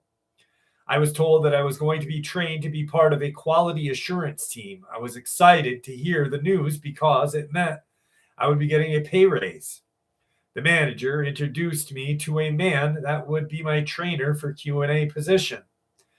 I was determined to make a good first impression. I was young and my social skills were never that great. I remembered that I needed to look someone in the eyes to appear confident and have a good firm handshake. Except that when I looked into the eyes, I saw something strange. I saw the pupil of his left eye elongate vertically and transform into a slit. If I would have been standing any closer to the man's face, I would have been able to give him an eye exam. I know what I saw. I was not under the influence of any substances. When the trainer's eyes transformed, he began to tense his muscle in his face. He tried to do it in a non-suspicious way, but this was too obvious. He had lost muscle control and was shape-shifting into his base form. I was gently led out by the manager that brought me to the room, and I was given some made-up excuse. After that, I was promoted to a joke position. I was like a helper. Someone would press a button on their phone, and I would assist them with whatever issue they were facing. What a coincidence that after I see one of them shapeshift, I am placed in a position where I am antagonized. That same person would press the call button when I was on the other side of the call center, shitty little things like that and other little pranks. It was like the rules didn't apply to him. No one really reprimanded him. The guy just laughed in my face. During another incident, I had violence threatened against me by someone that looked like he was rejected from the Panic at the Disco fan club. I cursed him out and challenged him to make good on his threat. Of course, he didn't. They never do. They clearly wanted me out of here, but I lived in a small town with few options for work. I would continue to go to work and I would shut my emotions off and work like a robot. Eventually, they stopped the obvious bullying campaign. I had made the acquaintances of a younger couple with a small child. They recounted the story, and the looks on their faces demonstrated the veracity of their words. They were walking down the street late one night, and the couple beckoned them to come over. They described the woman's face as sinister, her smile far too wide to be human, and her neck extended so far that she was able to hold her head towards the bottom of her sternum. The man also displayed an extra wide smile with a row of sharp teeth. It sounded like a kid's story, but I'm retelling what I remember. Reptilian couple was trying to get them to come closer. They said, "Come hang out," etc., etc. Obviously, my friends did not go anywhere with those people. My take on the whole reptilian situation and other bits about our reality. Reptilians are the children of fallen angels. There are several types. They are shape-shifting human reptilian hybrids. Other classes of reptilian have more or less reptilian DNA. More reptilian DNA means they are closer to the higher up caste system. This account matches what the Zulu believe, a race of reptilians that, according to Zulu folklore, they control many aspects of our society, have hidden and rewritten history, and have weaponized psychology and every form of science so that we can be controlled like cattle. We live in a Truman Show. It's difficult to hear, but it is true.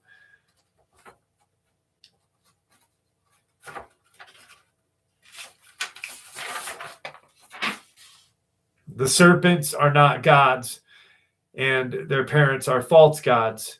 If you believe in the Lord Jesus Christ and have been saved, you have no reason to fear them. If you are not a believer, you are very much under the dominion of these evil ones. Don't shoot the messenger.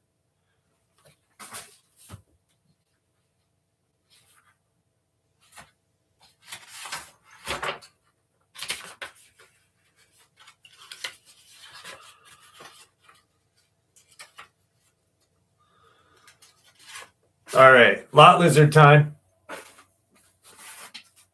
Lot lizard time, my friends. Yes, he did speak the truth on that one.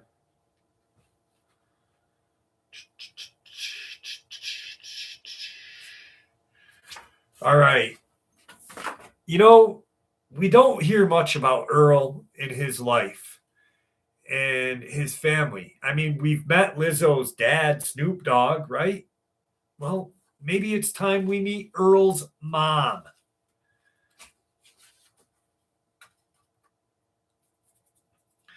It was midnight at the Thunder Creek truck stop, the kind of place where neon buzzed like insomnia and the smell of burnt coffee mingled with diesel fuel and desperation. Inside Diner 47, Lizzo, no, not that Lizzo, was perched on her usual cracked vinyl booth like a peacock on a throne made of bad decisions, and excellent eyeliner. Known around these parts as the Queen of the Lot Lizards, Lizzo ran the night shift with a blend of charisma, sass, and the kind of survival instincts honed by dating long haul truckers who often forgot their wedding rings. But she had snagged the crown jewel. Earl Big Rig Thompson, a 6 foot tall mountain of a muscle with a southern accent so thick it could be dipped in grits.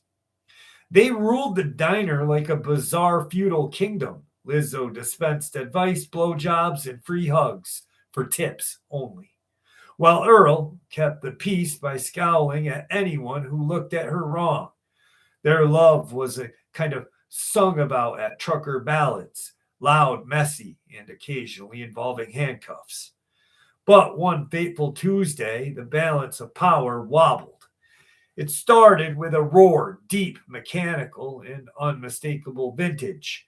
A 1970 AMC AMX painted fire engine red with gold pinstripes nosed into the parking lot like a predator on the hunt. It skidded to a stop, kicked up dust, and out stepped Greta Thompson, Earl's mother. And if Lizzo was a peacock, Greta was a grizzly bear in rhinestones. She stormed into Diner 47 like she owned the asphalt it was built on. Her silver hair was pulled back in a severe bun. Her biceps looked like they had wrestled a crocodile for fun, and her cowboy boots had actual dents from kicking in a trailer door during her glory days on the women's professional circuit. "Where's my boy?" she demanded, slamming a fist on the counter hard enough to make the sugar shakers jump. Lizzo sipped her cherry coke through a straw. "He's in his sleeper cap, nap time. You know how it is when you've been working hard all night." Greta narrowed her eyes. "And you were working too, sugar?" "Oh, honey," Lizzo purred, "I'm always working. Some of us have to earn our keep." A beat passed, the jukebox played Stand By Your Man, which felt like a divine sarcasm. Earl stumbled in, wiping sleep from his eyes, his flannel shirt undone. "Mama, what in tarnation?" "Earl," Greta said, voice like gravel in a cement mixer, "you let this tramp turn you into a soft, love-struck mule." Lizzo gasped, not because she was offended, but because she had been called worse by men half Greta's size. "Excuse me." Lizzo stood, smoothing her leopard print dress. "I'm not just some tramp. I am the reigning Miss Thunder Creek Diner 2023.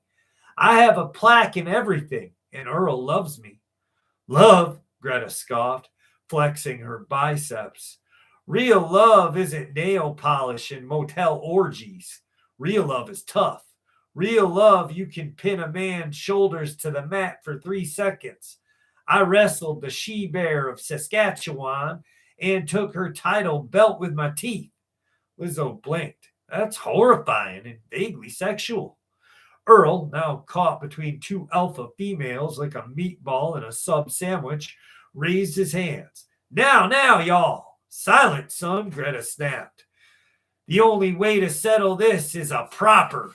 Lizzo smirked. "You mean duel?" "A wrestling match," Greta growled. "For the right to be Earl's, well, not wife, obviously, but favorite companion. Winner takes all." Earl paled. "You can't be serious, Mama. I once broke the neck of a man who ate my corn dogs. I'm always serious." And so at 12:37 a.m., the parking lot of Diner 47 was transformed. Truckers dragged out folding chairs. A biker named Chains, his real name was probably Dave, strung up truck spotlights to form a makeshift arena. Someone found a dusty bell from an old schoolhouse, and another dude named Stretch started selling. I saw what the Battle of the Century t-shirts he printed in 10 minutes. Lizzo arrived in glittery tights and a feather boa, carrying a spray bottle labeled Feminine Rage. Greta showed up in a vintage wrestling singlet that read, Mama's gonna tan your hide, with knee pads that looked like they had survived the fall of Rome. Earl, now emotionally compromised, sat in the front row with a thermos of weak tea and a blank stare. And the bell rang. They circled like rival cougars. Then blam! Greta charged. She clotheslined Lizzo so hard she skidded 3 feet across the asphalt. Her boa unraveled like a defeated snake. The crowd gasped. Lizzo rolled, sprang up, and spit cherry coke in Greta's face. Done with that mouth, Greta roared, blinded by sweetness. Lizzo cackled. Honey, I've done worse with this mouth. Greta wiped her face and charged again, but Lizzo ducked, did a surprising agile handstand, and kicked Greta in the jaw with both feet, sending her staggering into a dumpster. Did you just kick up? Earl whispered. Gymnastic team, junior year, Lizzo panted. Also pole dancing. Greta rose, dazed but furious. She grabbed Lizzo by the hair. Big mistake. Lizzo shrieked, Not the hair, you vulture, and headbutted Greta square in the nose. Blood, sparks. A tooth flew out into the crowd. Someone caught it in a hat and later sold it on eBay as a relic from a holy war. They collapsed into a tangle of limbs, rolling across the cracked pavement like two rival panthers in a washing machine. There was screaming. There was half hair pulling. At one point, Lizzo somehow locked Greta into head scissors, whole while singing Total Eclipse of the Heart. Finally, Lizzo managed to flip Greta onto her back and pinned her shoulders. The bell rang. Silence, then cheers. Lizzo stood, arms raised, bloody but radiant. I am the queen. Bow before me, peasants. Greta groaned, rolled over, and spat something out that might have been a filling. Lizzo offered her a hand. Truce? Greta stared, then smirked. You got grit, girl. I'll give you that. They shook. It wasn't exactly warm, but it wasn't exactly hostile either. Earl, Earl exhaled like he had been holding it for 1987. The next morning, the three of them sat in that vinyl booth. Greta sipping black coffee, Lizzo nibbling on a waffle. Earl stirred his eggs like they had held a secret of the universe. You know, Greta said, I didn't come here just to fight you. Lizzo raised an eyebrow. I came to check on my son, make sure he wasn't being taken advantage of. Lizzo laughed. Honey, I'm not using him. I love him. Sure, he snores like a chainsaw and once tried to microwave a sock, but I love him. Greta nodded slowly. And I raised him, which means I love him too. Differently, of course, but just as fiercely. Earl sniffled. Y'all gonna make me cry, and then I have to explain the mascara to the guys on the seabay. Greta reached across the table, not to punch, but to squeeze Earl's hand. You're a good man, son. Bumbling, clumsy, but good. Lizzo leaned in.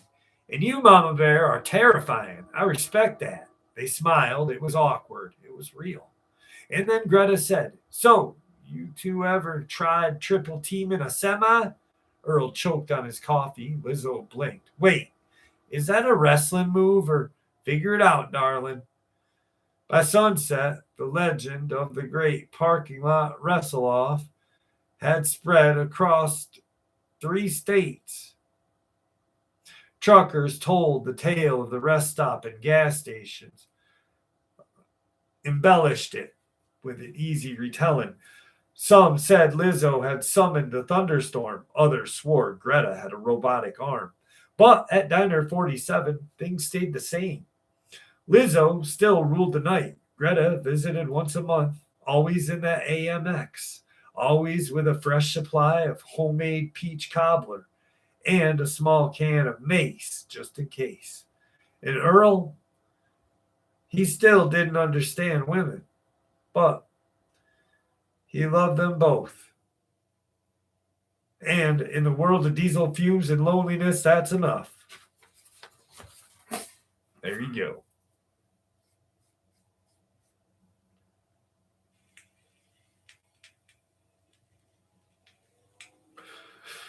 What's up, Bob?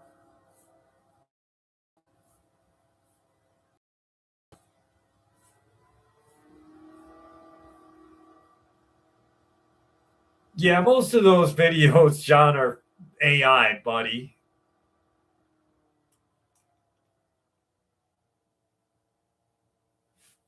Johnny Ohm.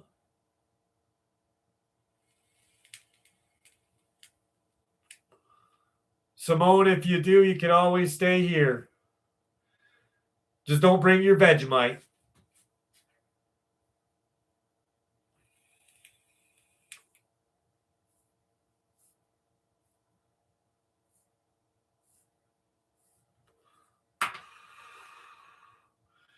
Peach cobbler and mace. Thank you, Hollow. Oh.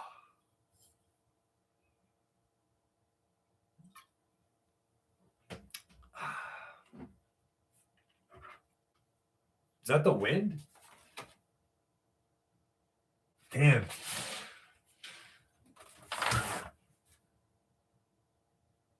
What about? Dude, it is so fucking cold out. Whew. Name this song.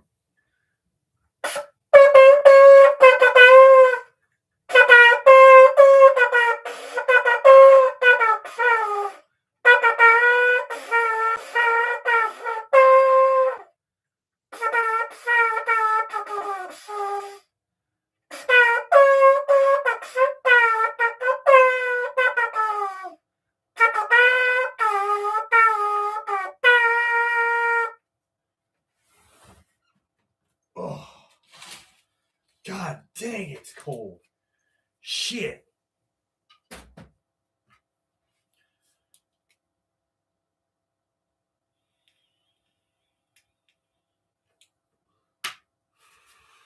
Oh.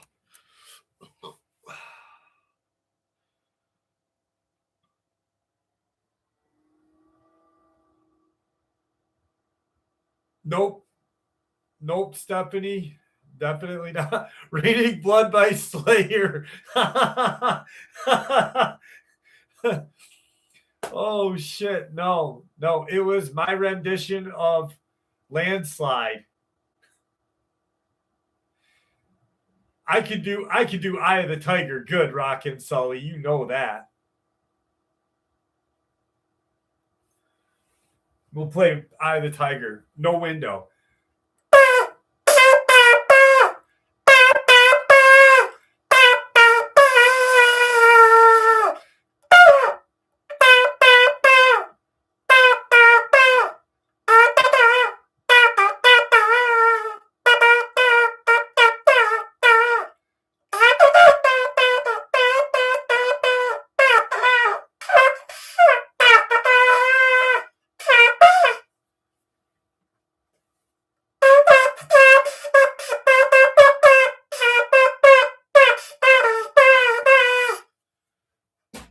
Sorry, I had to finish it off.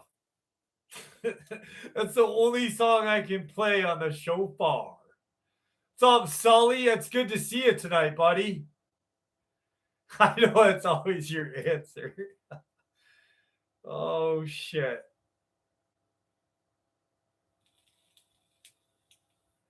No, the first song was Landslide.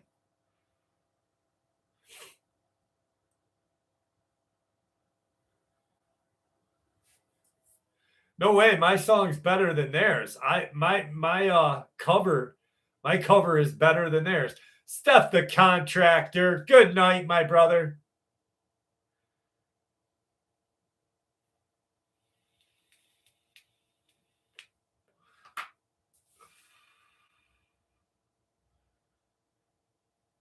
I have a guitar. I have a 12-string Dan Electro. Oh.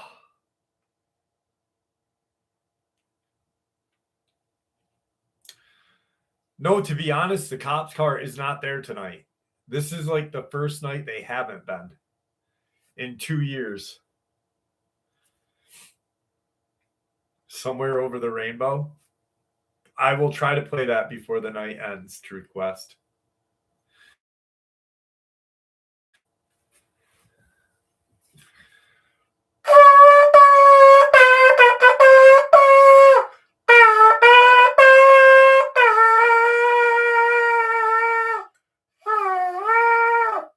That's it. That's all I know.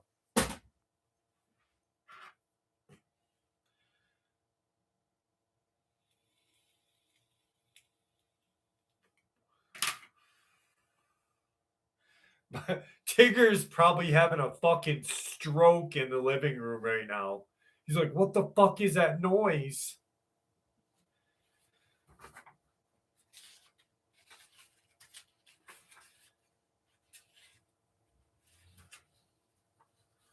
It's weird, Tina Marie. It is weird that it's getting colder out.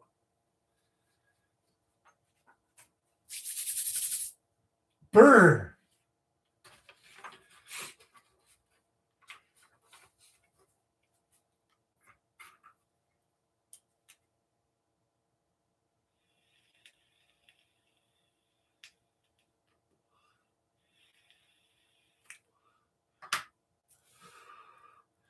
Jason, where are you? Where are you where it's snowing right now? Dogmen don't mind the cold. Almost like a Siberian husky.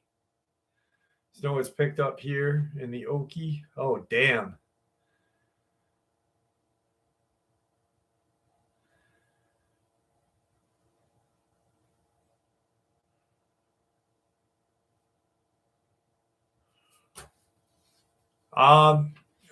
One of my mods will. I bet you 59th will beat me to it. I'm fading fast. Delirium, get some sleep, my friend, please. 59th just posted it. Robert Jarrett. It's right under Storm Zombie. Thank you, 59th. I knew you'd like that, 59th. Down to 15. It's -1 here.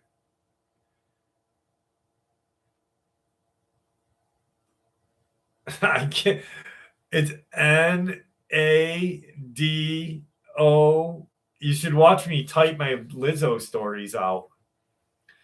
About 6 years ago, my wife and I moved into a house where we lived for 3 years.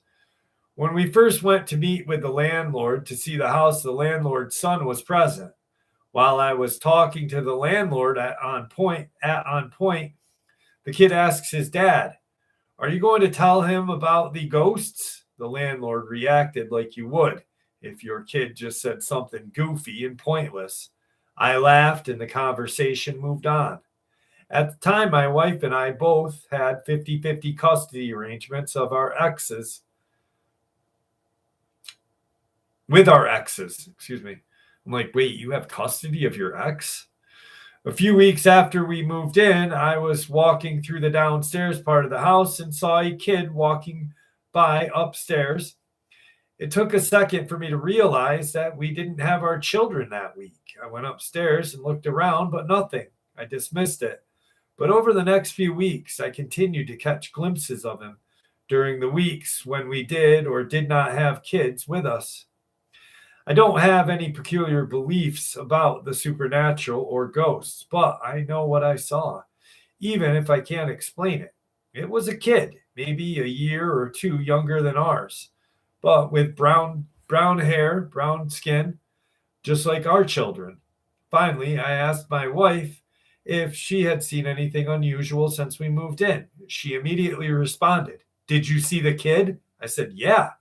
And we compared notes. We had both been catching glimpses of what seemed to be the same kid. One night, we both saw him again upstairs, and I ran up the stairs into the room that he had just walked into. Nothing. We said nothing to anyone about this. Frankly, we weren't worried. We weren't worried that people would think we were crazy so much as people would just think we were full of shit. After we had lived here for about a year or so, my stepson didn't want to come back to our house from his dad's week. He eventually came back. His dad, we all got along pretty well, told us the reason, but asked us not to let our son know that he told us because he had promised that he wouldn't. He had told his dad that he had woke up in the middle of the night and had seen a boy that he didn't know standing over him. His dad had eventually convinced him that it was just a nightmare and that our house was safe. My wife and I continued to see our ghost, but just didn't think much about it. It never seemed to threaten us, just a passing glimpse of someone who shouldn't be here. We eventually moved, haven't seen him at all since we moved. I offer no explanation, and I am not emotionally tied to an explanation. This house and the neighborhood had been built in the early 2000s. Prior to that, the whole area had just been country. If there had been a house in that location before, it seems unlikely it would not have been part of the neighborhood slash development neither. My wife or myself has had any similar experiences before or since. Thank God for that.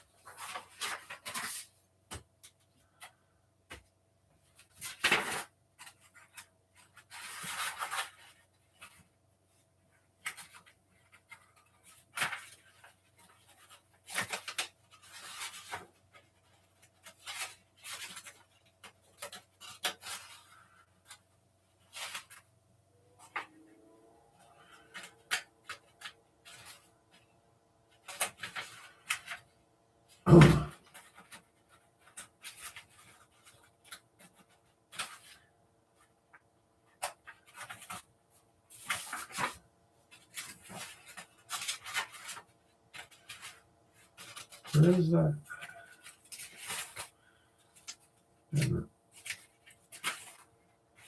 Ah, here we go. All right. This one's rather interesting.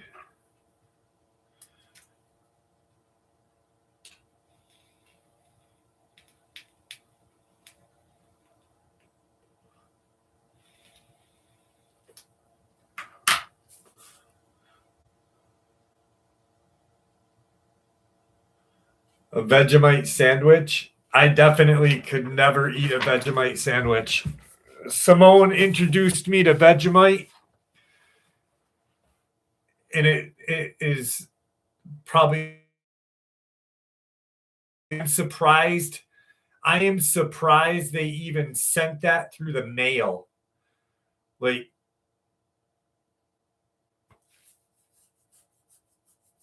it is such yuck.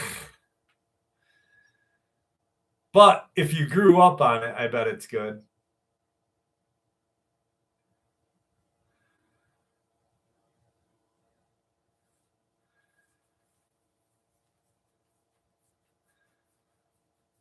With chips. Oh, God, with chips.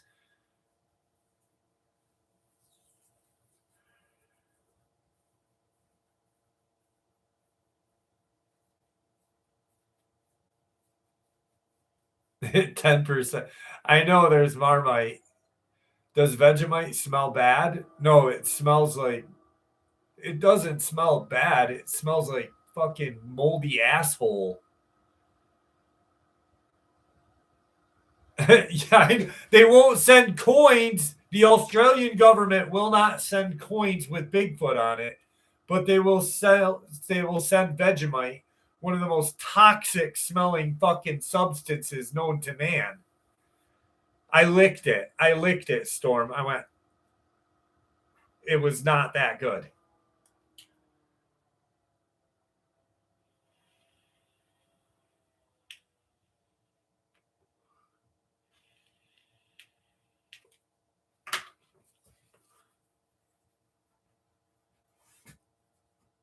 Chicken chip sandwiches outside in What the fuck is a chicken chip?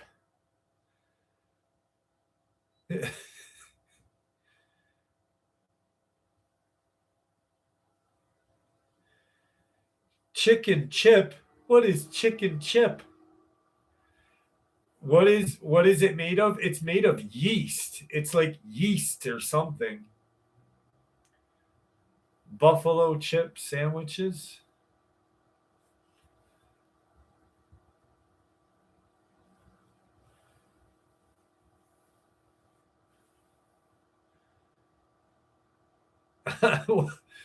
Tell me what a chicken chip is, god dang it. Chips with chicken salt. What the fuck is chicken salt? Only in Australia.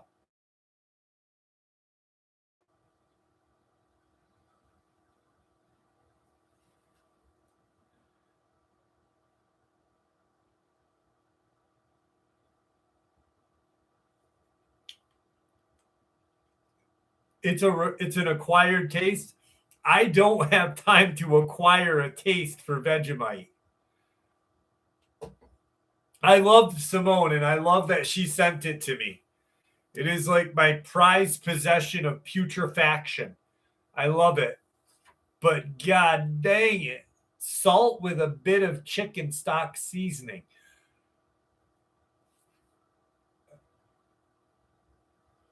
What? Like meat tenderizer?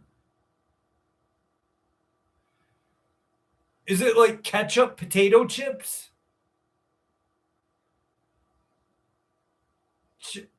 We have chicken and biscuit crackers here. Those are good. My daughter Belle can suck down a whole box of those things. Chicken tits. Wiley, what are you doing? Simmer down now. Crunchy chicken skin. Chicken skin? Like turkey skin? Do they make turkey chips? I'll eat turkey chips. Barbecue kangaroo? Oh my goodness.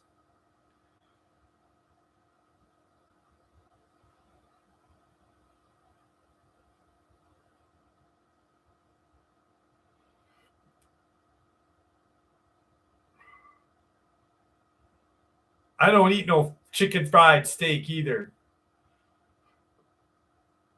Sushi with Vegemite. That's like sacrilege.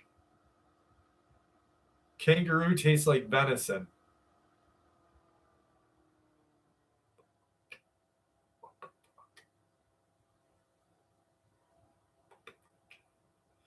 I like crab flavored chips. What the fuck? I'm going to read a story now. I'm getting out of this conversation. This conversation is scaring me. That's like saying I love government cheese. I do need a Coke. I need a Coke. That's what I need.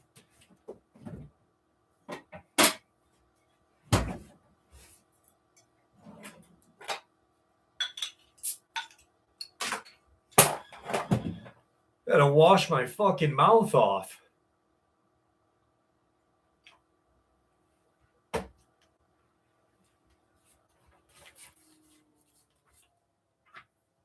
Ugh. Chicken fried sushi. Dude, Janie, my daughter and her boyfriend love sausage gravy and biscuits. They love it. They love that grossness.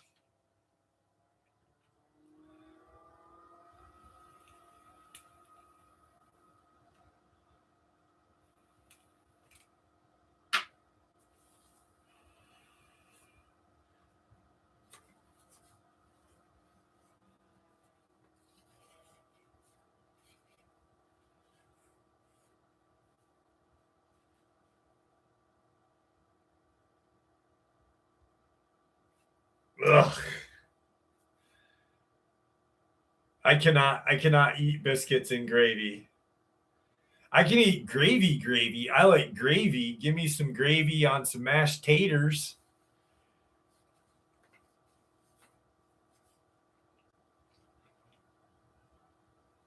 I just can't do no sausage, gravy, and biscuits. I'm vanilla. I guess I'm just, I mean, give me a corned beef sandwich with Swiss on a rye sandwich and I'm good to go.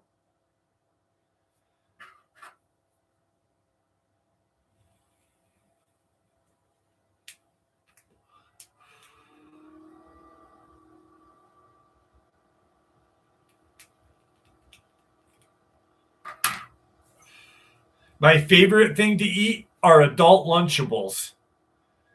You guys like those adult Lunchables? Dude, I love those things. If you don't know what they are, hang on.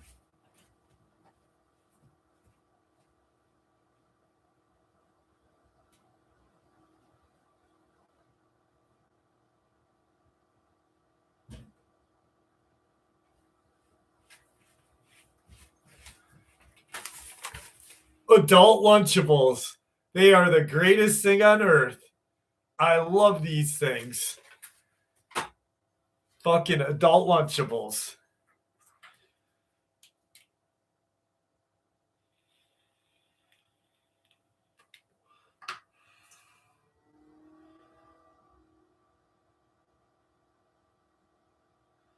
Some sauerkraut on that sandwich. Wiley, you got it good there, buddy.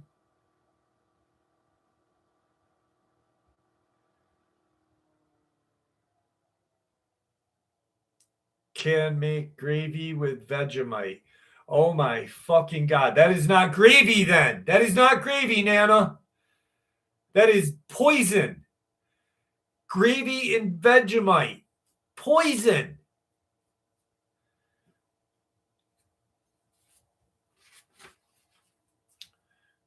It is. It is. It's a Lunchable for adults. That's all it is, Jane. It's just a Lunchable for adults. It's salami and cheese and bagel wafers.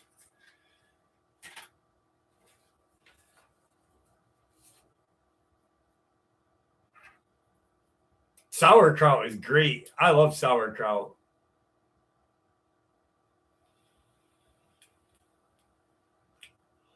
They are wicked good, Jason.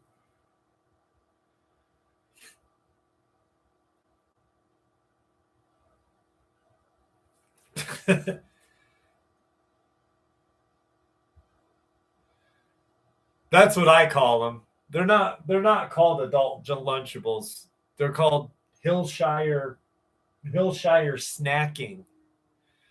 I call them big people Lunchables. All right. This is this is interesting. I'm looking for anyone, campers, hikers, or Native American experts who has experienced high strangeness at Gamer State Park or at Fresno River. I'm finally telling the exact experience of what happened to my friend and me years ago because it still haunts me. We were young, drinking, and being complete idiots. We were camped near the river, opposite of soccer pitch, right under the shadow of the old Baldy Cliff. Despite warnings from other campers that the spirits are protective, I started a tree with a hatchet, taking a huge chunk out of it for no reason. We threw trash around and basically treated the place like a dumpster. That night, retribution began. It started with shadows against the tent wall. There wasn't enough light to cast a shadow, but the air outside seemed intensified. A weird, cold glow that shouldn't have been there. Through the neon, we saw them, little people. They were 2.5 to 3 feet tall, incredibly stocky, and had a dramatic hunched over posture. They were completely covered in thick, matted, ancient looking hair. They began ritualistically marching in a tight circle around our tent. As they circled us, they didn't just walk. They were rhythmically rising up and down, almost like a predatory bobbing motion, while whispering a low, guttural chant we could not understand. The footsteps were heavy and physical. Then they started poking the tent. They pushed into the fabric so hard it was actually hitting my friend's head. We were terrified. Every time we unzipped the tent to scream at them, the campsite was empty. The second we zipped it back up, the rising and falling shadows and chanting would reappear. One of them holding a staff or stick, and I swear I saw a silhouette of a necklace made of bone or stone around its thick, squat neck. Is this the Nanupi? Maybe Pukwudgie. I've heard Comanche legend describe rock people who guard the limestone canyons in hill country. Has anyone experienced this rising and falling circular behavior, physical poking? We didn't believe the warnings until the forest literally surrounded us. I was very skeptical of the paranormal until this happened to me. I still don't understand how me and my buddy could see the same thing, and how every time we unzipped the tent, there was literally nothing there. They got jumped by the Pukwudgie. Cubans are different. Cubans are different than Rubens, though, Jason. Cuban is Cuban is a whole different sandwich than a Reuben. Rob Zombie is great.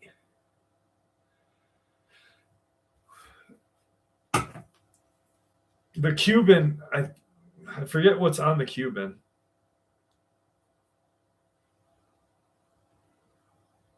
Cuban sandwich.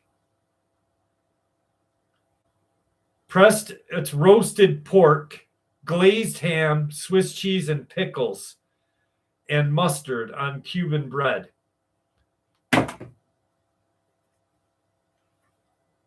I bet it's good, though. It sounds good.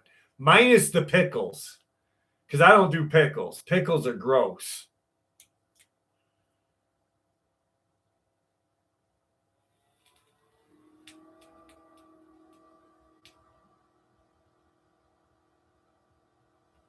Yeah, they press it. They got a panini machine or whatever.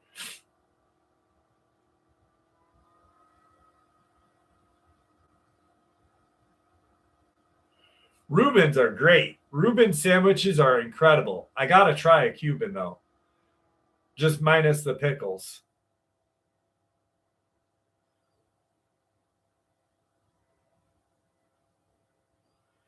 Pickles make the sandwich. Well, I guess I'm not eating it because I don't eat pickles. Ugh. Isabel drinks pickle juice. My daughter, I will buy her a jar of pickles and she'll eat like 4 pickles and then drink the juice. So like then she'll go to have a pickle and the pickle's like weird looking because half of it's not in the pickle juice.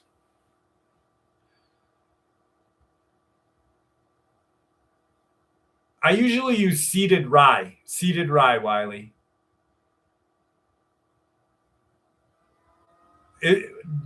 Red Dark Side, it's one word. One word is a Pukwudgie.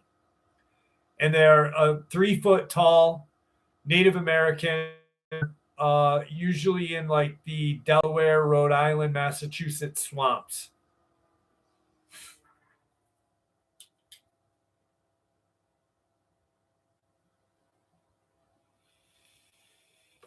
I know it's pickled. Sauerkraut is pickled, but it's not cucumber.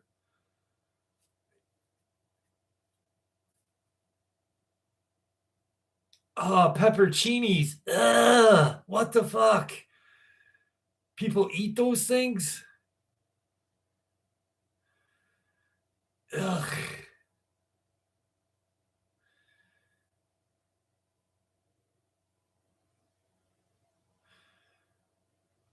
John, that's a sandwich. Yeah, the Thousand Island dressing on that.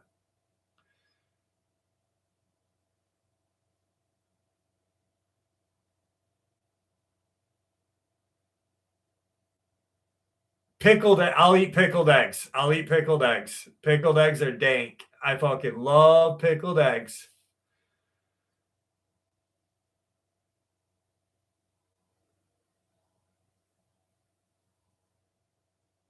Yeah, yeah. Ugh, pepperoncinis. Pickled pig feet. What the fuck? No. Please don't eat that, Jarrett. Please don't eat that. Your asshole will fall off of your body if you eat pickled pig feet.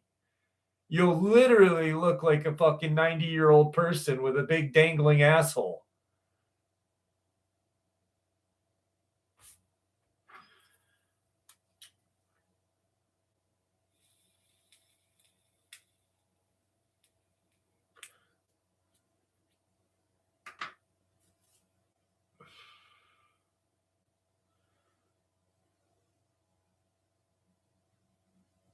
Why did I just fucking envision a dangling asshole?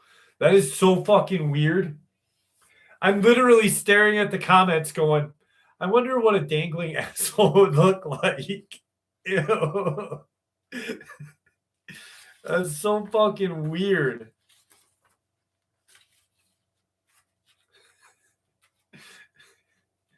The pink sock. Oh, shut up your face. We don't talk about the pink sock here. That's gross.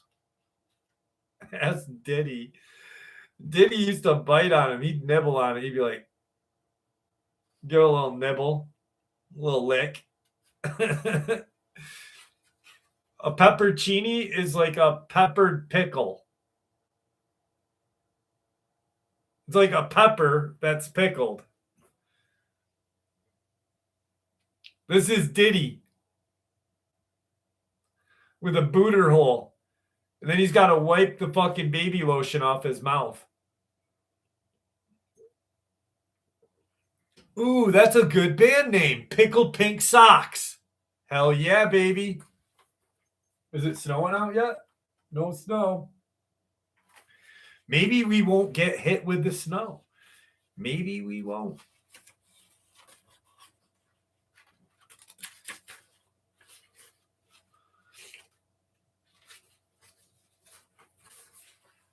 I misspoke. I meant to say baby oil.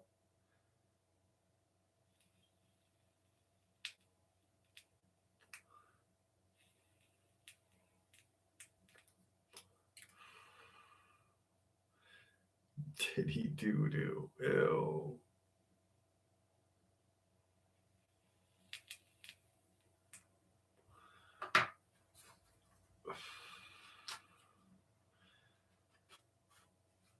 It's coming. No, just keep it where you live, Robert.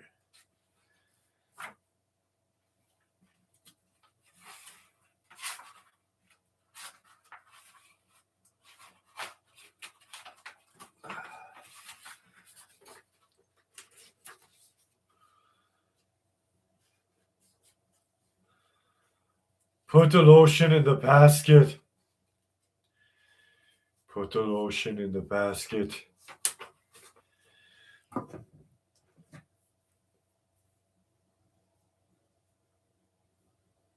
Hang on a second. Oh, yeah.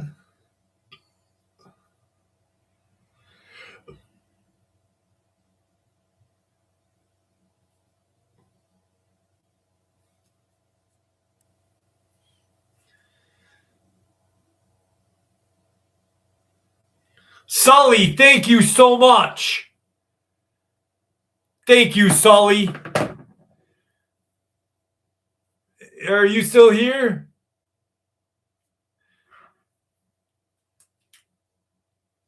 Dude, that was too kind of you, Sully. Thank you. I'll wait for the drop. All right, you're right. By the way, this is not the original band. This is Chino from the Deftones with his other band, Crosses.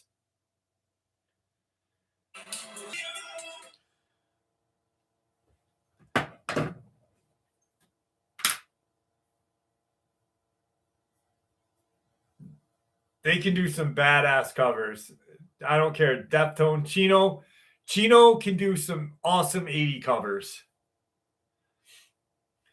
Like he does they do the George Michael cover. Hang on.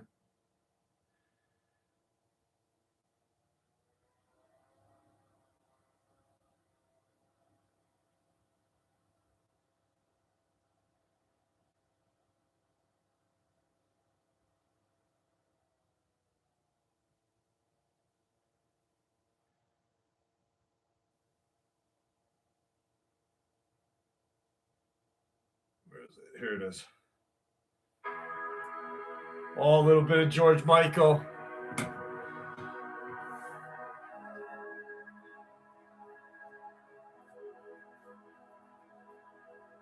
It needs a lot, Simone. Lots.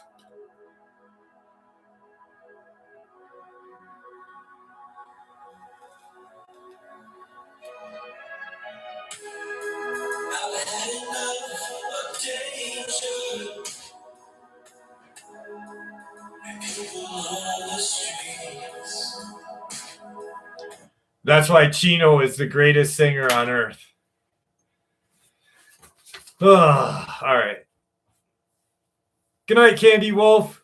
Have a good night. Thank you for hanging out with us. Ooh, Buffalo Bill. Yes, yes.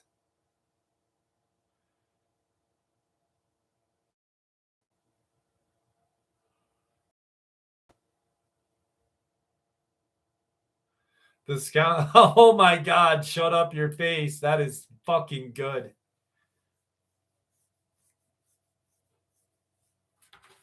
Maynard from Tool is a great singer, but I don't know. I think Chino is more rounded than Maynard.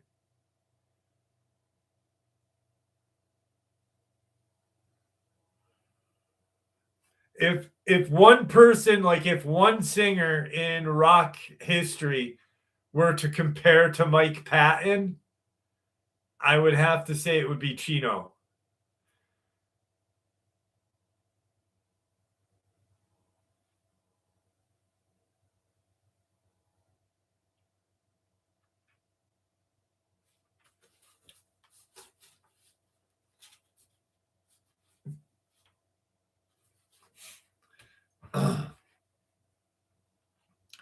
It was midwinter, so about early January. My cousin and I were out in the woods playing. Mind you, we were 6 or 7 at the time, and we stumbled upon a carcass. Now, the carcass was of a robin bird freshly killed, but the way it was killed was unlike anything neither him or I had seen before.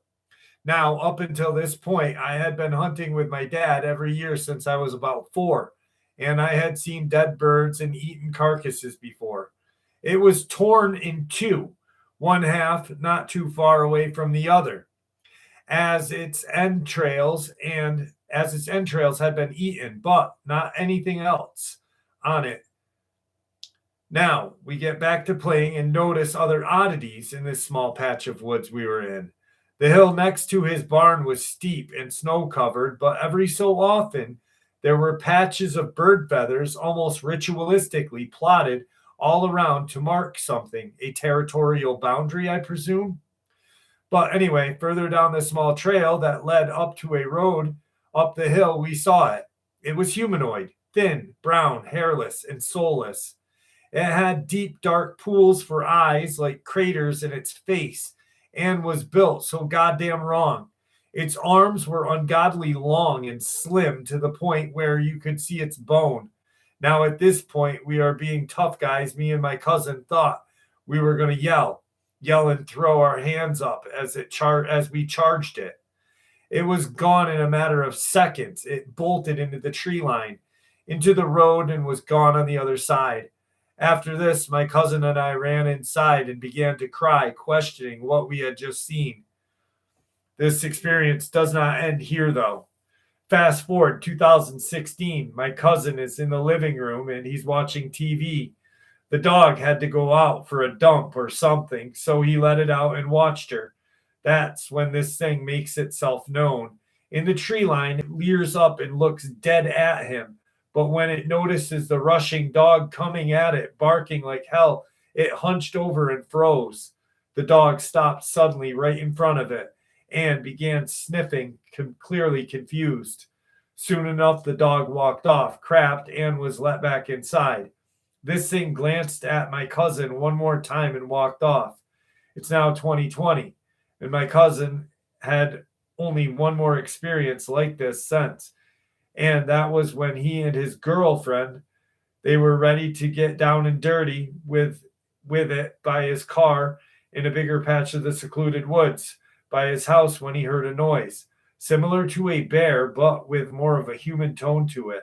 After hearing this, they haul ass back to his car, and ever since then, he refused to go back. After having an in-depth conversation with him, recollecting all the information, we agreed to try and hunt this creature or something. Take my experience as you will, but I just want to ask you guys, what the hell do you think we saw? What the hell stalks the rural woods of New Hampshire to such an extent? Mind you, when I saw this thing, it was about the size of myself, a 7-year-old. When my cousin had seen it, he said it was much larger, yet retained the hairless, skinny physique. Should we go and hunt and try to kill it, or leave it be? Whatever it was intelligent, ritualistic, and cunning. I'm just curious if it was a crawler or not. Take my word for what it was, because I do not believe most of these things hunt and stalk the rural areas. Update 2022. Originally decided to share this trail cam image, but decided against since people can't read the OP message and comments, so I'll keep it. My cousin sent me an image of a figure standing in the field in the middle of it, right in the middle of the night, that one of his old high school friends took 20 minutes from his house. I'm not sure about you, but who the hell would stage something standing in the middle of nowhere, butt ass naked in front of a trail cam at 4 a.m. when it's 8 degrees out? All right. Last Lizzo story of the night, my friends. Are you ready for this one? Oh, it was definitely a crawler.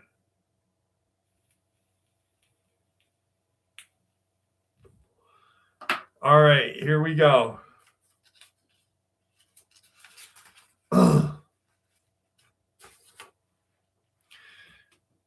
In the vast, yawning emptiness of central Montana, where the horizon stretches like a flat brown pancake and the nearest town is 6-hour blink on the GPS, there stood a solitary oasis of neon and diesel fumes, the Big Sky Truck Stop Diner. It was not much to look at. Faded signage, a jukebox that only played Garth Brooks, and a vinyl booth that squeaked like a dying mouse. But it was a kingdom all the same, presided over by none other than Lizzo, the magnificent queen of the lot lizards. Lizzo wasn't just a nickname. It was a title conferred by acclamation after she single-handedly broke up a bar fight with her stiletto heel and a well-placed line from RuPaul. If you can't love yourself, love someone else. The word spread. Truckers whispered at the rest stop. Prostitutes from Cheyenne to Fargo paid tribute in smokes and cheap wine coolers. Lizzo ruled with compassion, charisma, and a wardrobe that defied both gravity and the IRS. Her court was small but loyal. There was Earl, her boy toy, lanky, wide-eyed, with a mullet so majestic it should have been registered as a historic landmark. Earl drove a Peterbilt with flames painted on the side and a mattress permanently installed in the sleeper cabin. He worshipped Lizzo like she was a disco diva goddess descended from the Pleiades. Then there were her lot lizard sisters. Tammy, with a tattoo of a praying mantis on her shoulder. Darlene, who could deep throat a bowling ball pin, allegedly. And Tanya, who only spoke in song lyrics from the 80s. Together, they formed the Royal Guard of Big Sky.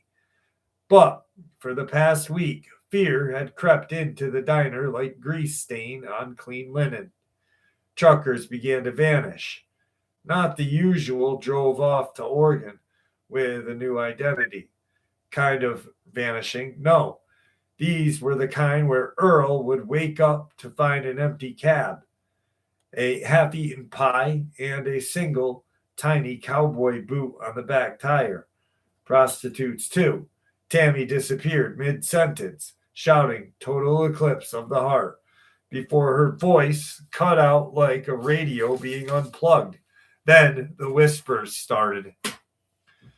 She saw a doll crawl out of the grease trap, heard giggling coming from under the fryer. That thing's got red hair and a switchblade bigger than my pinky. Lizzo scoffed at first. A doll? Please, I once scared off a methed up biker with a karaoke version of Bills, Bills, Bills. You think some porcelain punk is going to mess with my kingdom?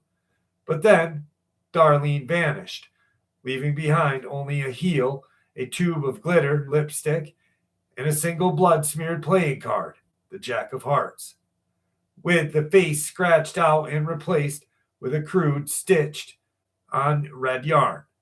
That was the night Lizzo called the Council of the Damned. They huddled in the back booth. The neon open size buzzed like an angry hornet. Lizzo, in a sequenced dress and a leopard print slippers, stood with a mic. She jury-rigged the jukebox. My sisters, my Earl, my grease-singing brethren, she declared. We are under attack by a demonic rag doll with a personality disorder and a severe lack of fashion sense. But I don't rise from the trailer parks of Billings to let a 2-foot gremlin with bad hair steal my clientele. Earl, wide-eyed and clutching a tire iron like a talisman, whispered, It talks. I heard it last night. Said, wanna play? Then laughed like a broken kazoo. Tanya, sipping on a rum and coke made with warm Sprite, croaked. You're playing with fire, but you're fun. You're fun. No one questioned it. This was normal. They set the trap that night. Lizzo lured the demon with the sweetest bait, a glowing plate of tater tots slathered in neon orange cheese. Earl strung Christmas lights across the floor in a Star of David pattern. It felt witchy, he said. Tammy's ex-boyfriend, now working as the fry cook, blessed the spatula with holy water and a prayer to Dolly Parton. And then silence. Midnight struck. The wind howled like a wounded coyote. The diner lights flickered. Then tap, tap, tap. From beneath the deep fryer, it emerged. Chucky. 2 foot tall, fiery red hair like a garden gnome who had lost a fight with a weed whacker, one eye slightly lower than the other, wearing a denim vest and tiny combat boots. And in one hand, a switchblade the size of a steak knife. Inmates, the doll hissed, the voice like a broken intercom. You can't escape. Lizzo stepped forward, mic in hand. Oh, honey, she said, you came to the wrong truck stop. This is my domain, and I don't allow demonic dolls to violate my health code.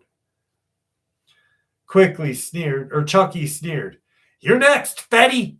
I carved up worse. Lizzo gasped, then threw her head back and laughed. Fatty! Oh, sweetie, you haven't seen worse until you see me in a sequenced moo-moo doing the Macarena. Now, Earl, now! Earl yanked the cord. The Christmas lights flared red. Tanya hit play on the cassette labeled Scary Shit. A distorted version of Thriller blast through the speakers. Chucky shrieked and lunged. He tripped over a discarded boot and face planted into the tater tots. Oh, my integrity, the doll screeched. Lizzo did not hesitate. She grabbed the blessed spatula and swung it. Clang! Chucky went flying into a stack of paper napkins. You'll never stop me, he yelled, scrambling up. I'm Chucky, the stole-stealing nightmare of 5 states. Yeah, Lizzo said, advancing. And I'm Lizzo, queen of the night, siren of the 406, and I'll just get better things to do than argue with a possessed Ken doll. Chucky pulled out the tiny chainsaw from his vest. "Now, you're being ridiculous," said Earl. The battle that followed would have been etched in the trucker lore for generations. Chucky zipped across the counter on a rolling tray, slashed at Tammy's backup purse. Lizzo deflected with a serving spoon. Earl threw a salt shaker. Chucky dodged, but slipped on a butter packet and face planted into a bowl of ranch dip. "Tastes like fear," Chucky spat. "No," said Tanya. "That's Miracle Whip." Lizzo seized the moment. She jumped onto the counter, mic still in hand, and belted out opening notes of juice at full volume. The speakers rattled, the windows cracked, and Chucky clutched his ears. "Make it stop. Make it stop." Sorry, guys. "Make it stop," he screamed. "I can't take the empowerment. It's called self-worth, baby," Lizzo growled. "Now, Earl." Earl flipped the breaker. The entire diner plunged into darkness except for the glowing tater tots, now pulsing like radioactive marshmallows. From the shadows, Lizzo emerged with a flaming tater tot on a fork. "Behold," she thundered. "The spud of justice," she charged. Chucky squealed like a tea kettle and tried to crawl into the soda machine, but Lizzo jammed the flaming tater tot into the corn slot. Smoke erupted. High-pitched "No!" echoed through the diner. Then pop, silence. The lights flickered back on. Chucky lay on the floor, smoking slightly, his red hair now singed into a lopsided afro. One eye drooped. The chainsaw sputtered and died. Lizzo stood over him, breathing heavily. "You messed with the wrong queen, doll face." Earl tiptoed forward. "Is he dead?" Tanya bent down, poked him with a straw. "He's not dead, but he's not alive neither. Kind of like my last boyfriend." Lizzo thought for a moment, then smiled. "Put him in the freezer next to the leftover meatloaf. Let him chill there." And they did just that. The next morning, life at the big sky truck stop dinner returned to normal. Truckers roll in hungry and tired. Lot lizards strut their stuff. The jukebox played "Man, I Feel Like a Woman."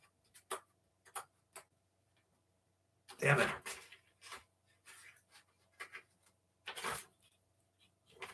Damn it.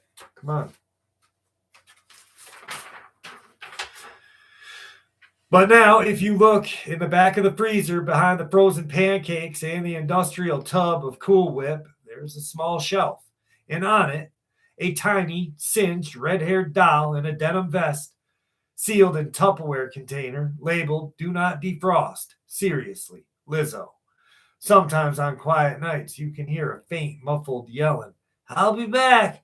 I have resurrection plans." And Lizzo sipped on her pina colada in the booth by the window, just chuckles and mutters, Not on my watch, you little gremlin."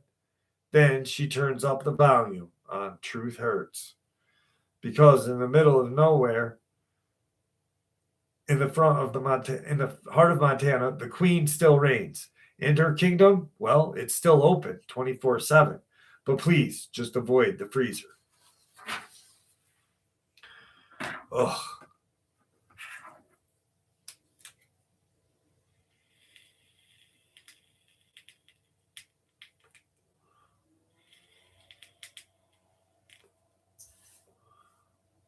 All right. Ugh. Guys, thank you for spending the night with me. Ugh.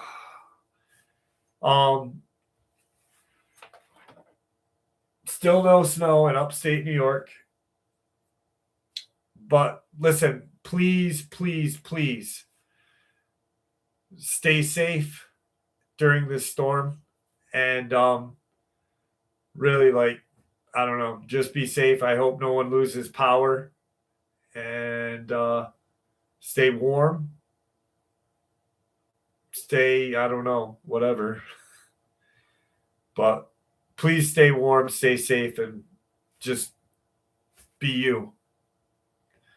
And I love you all. Sully, thank you again. Sully PayPal me some moolah. Appreciate you, Sully.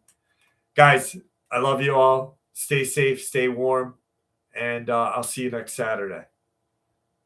Good night.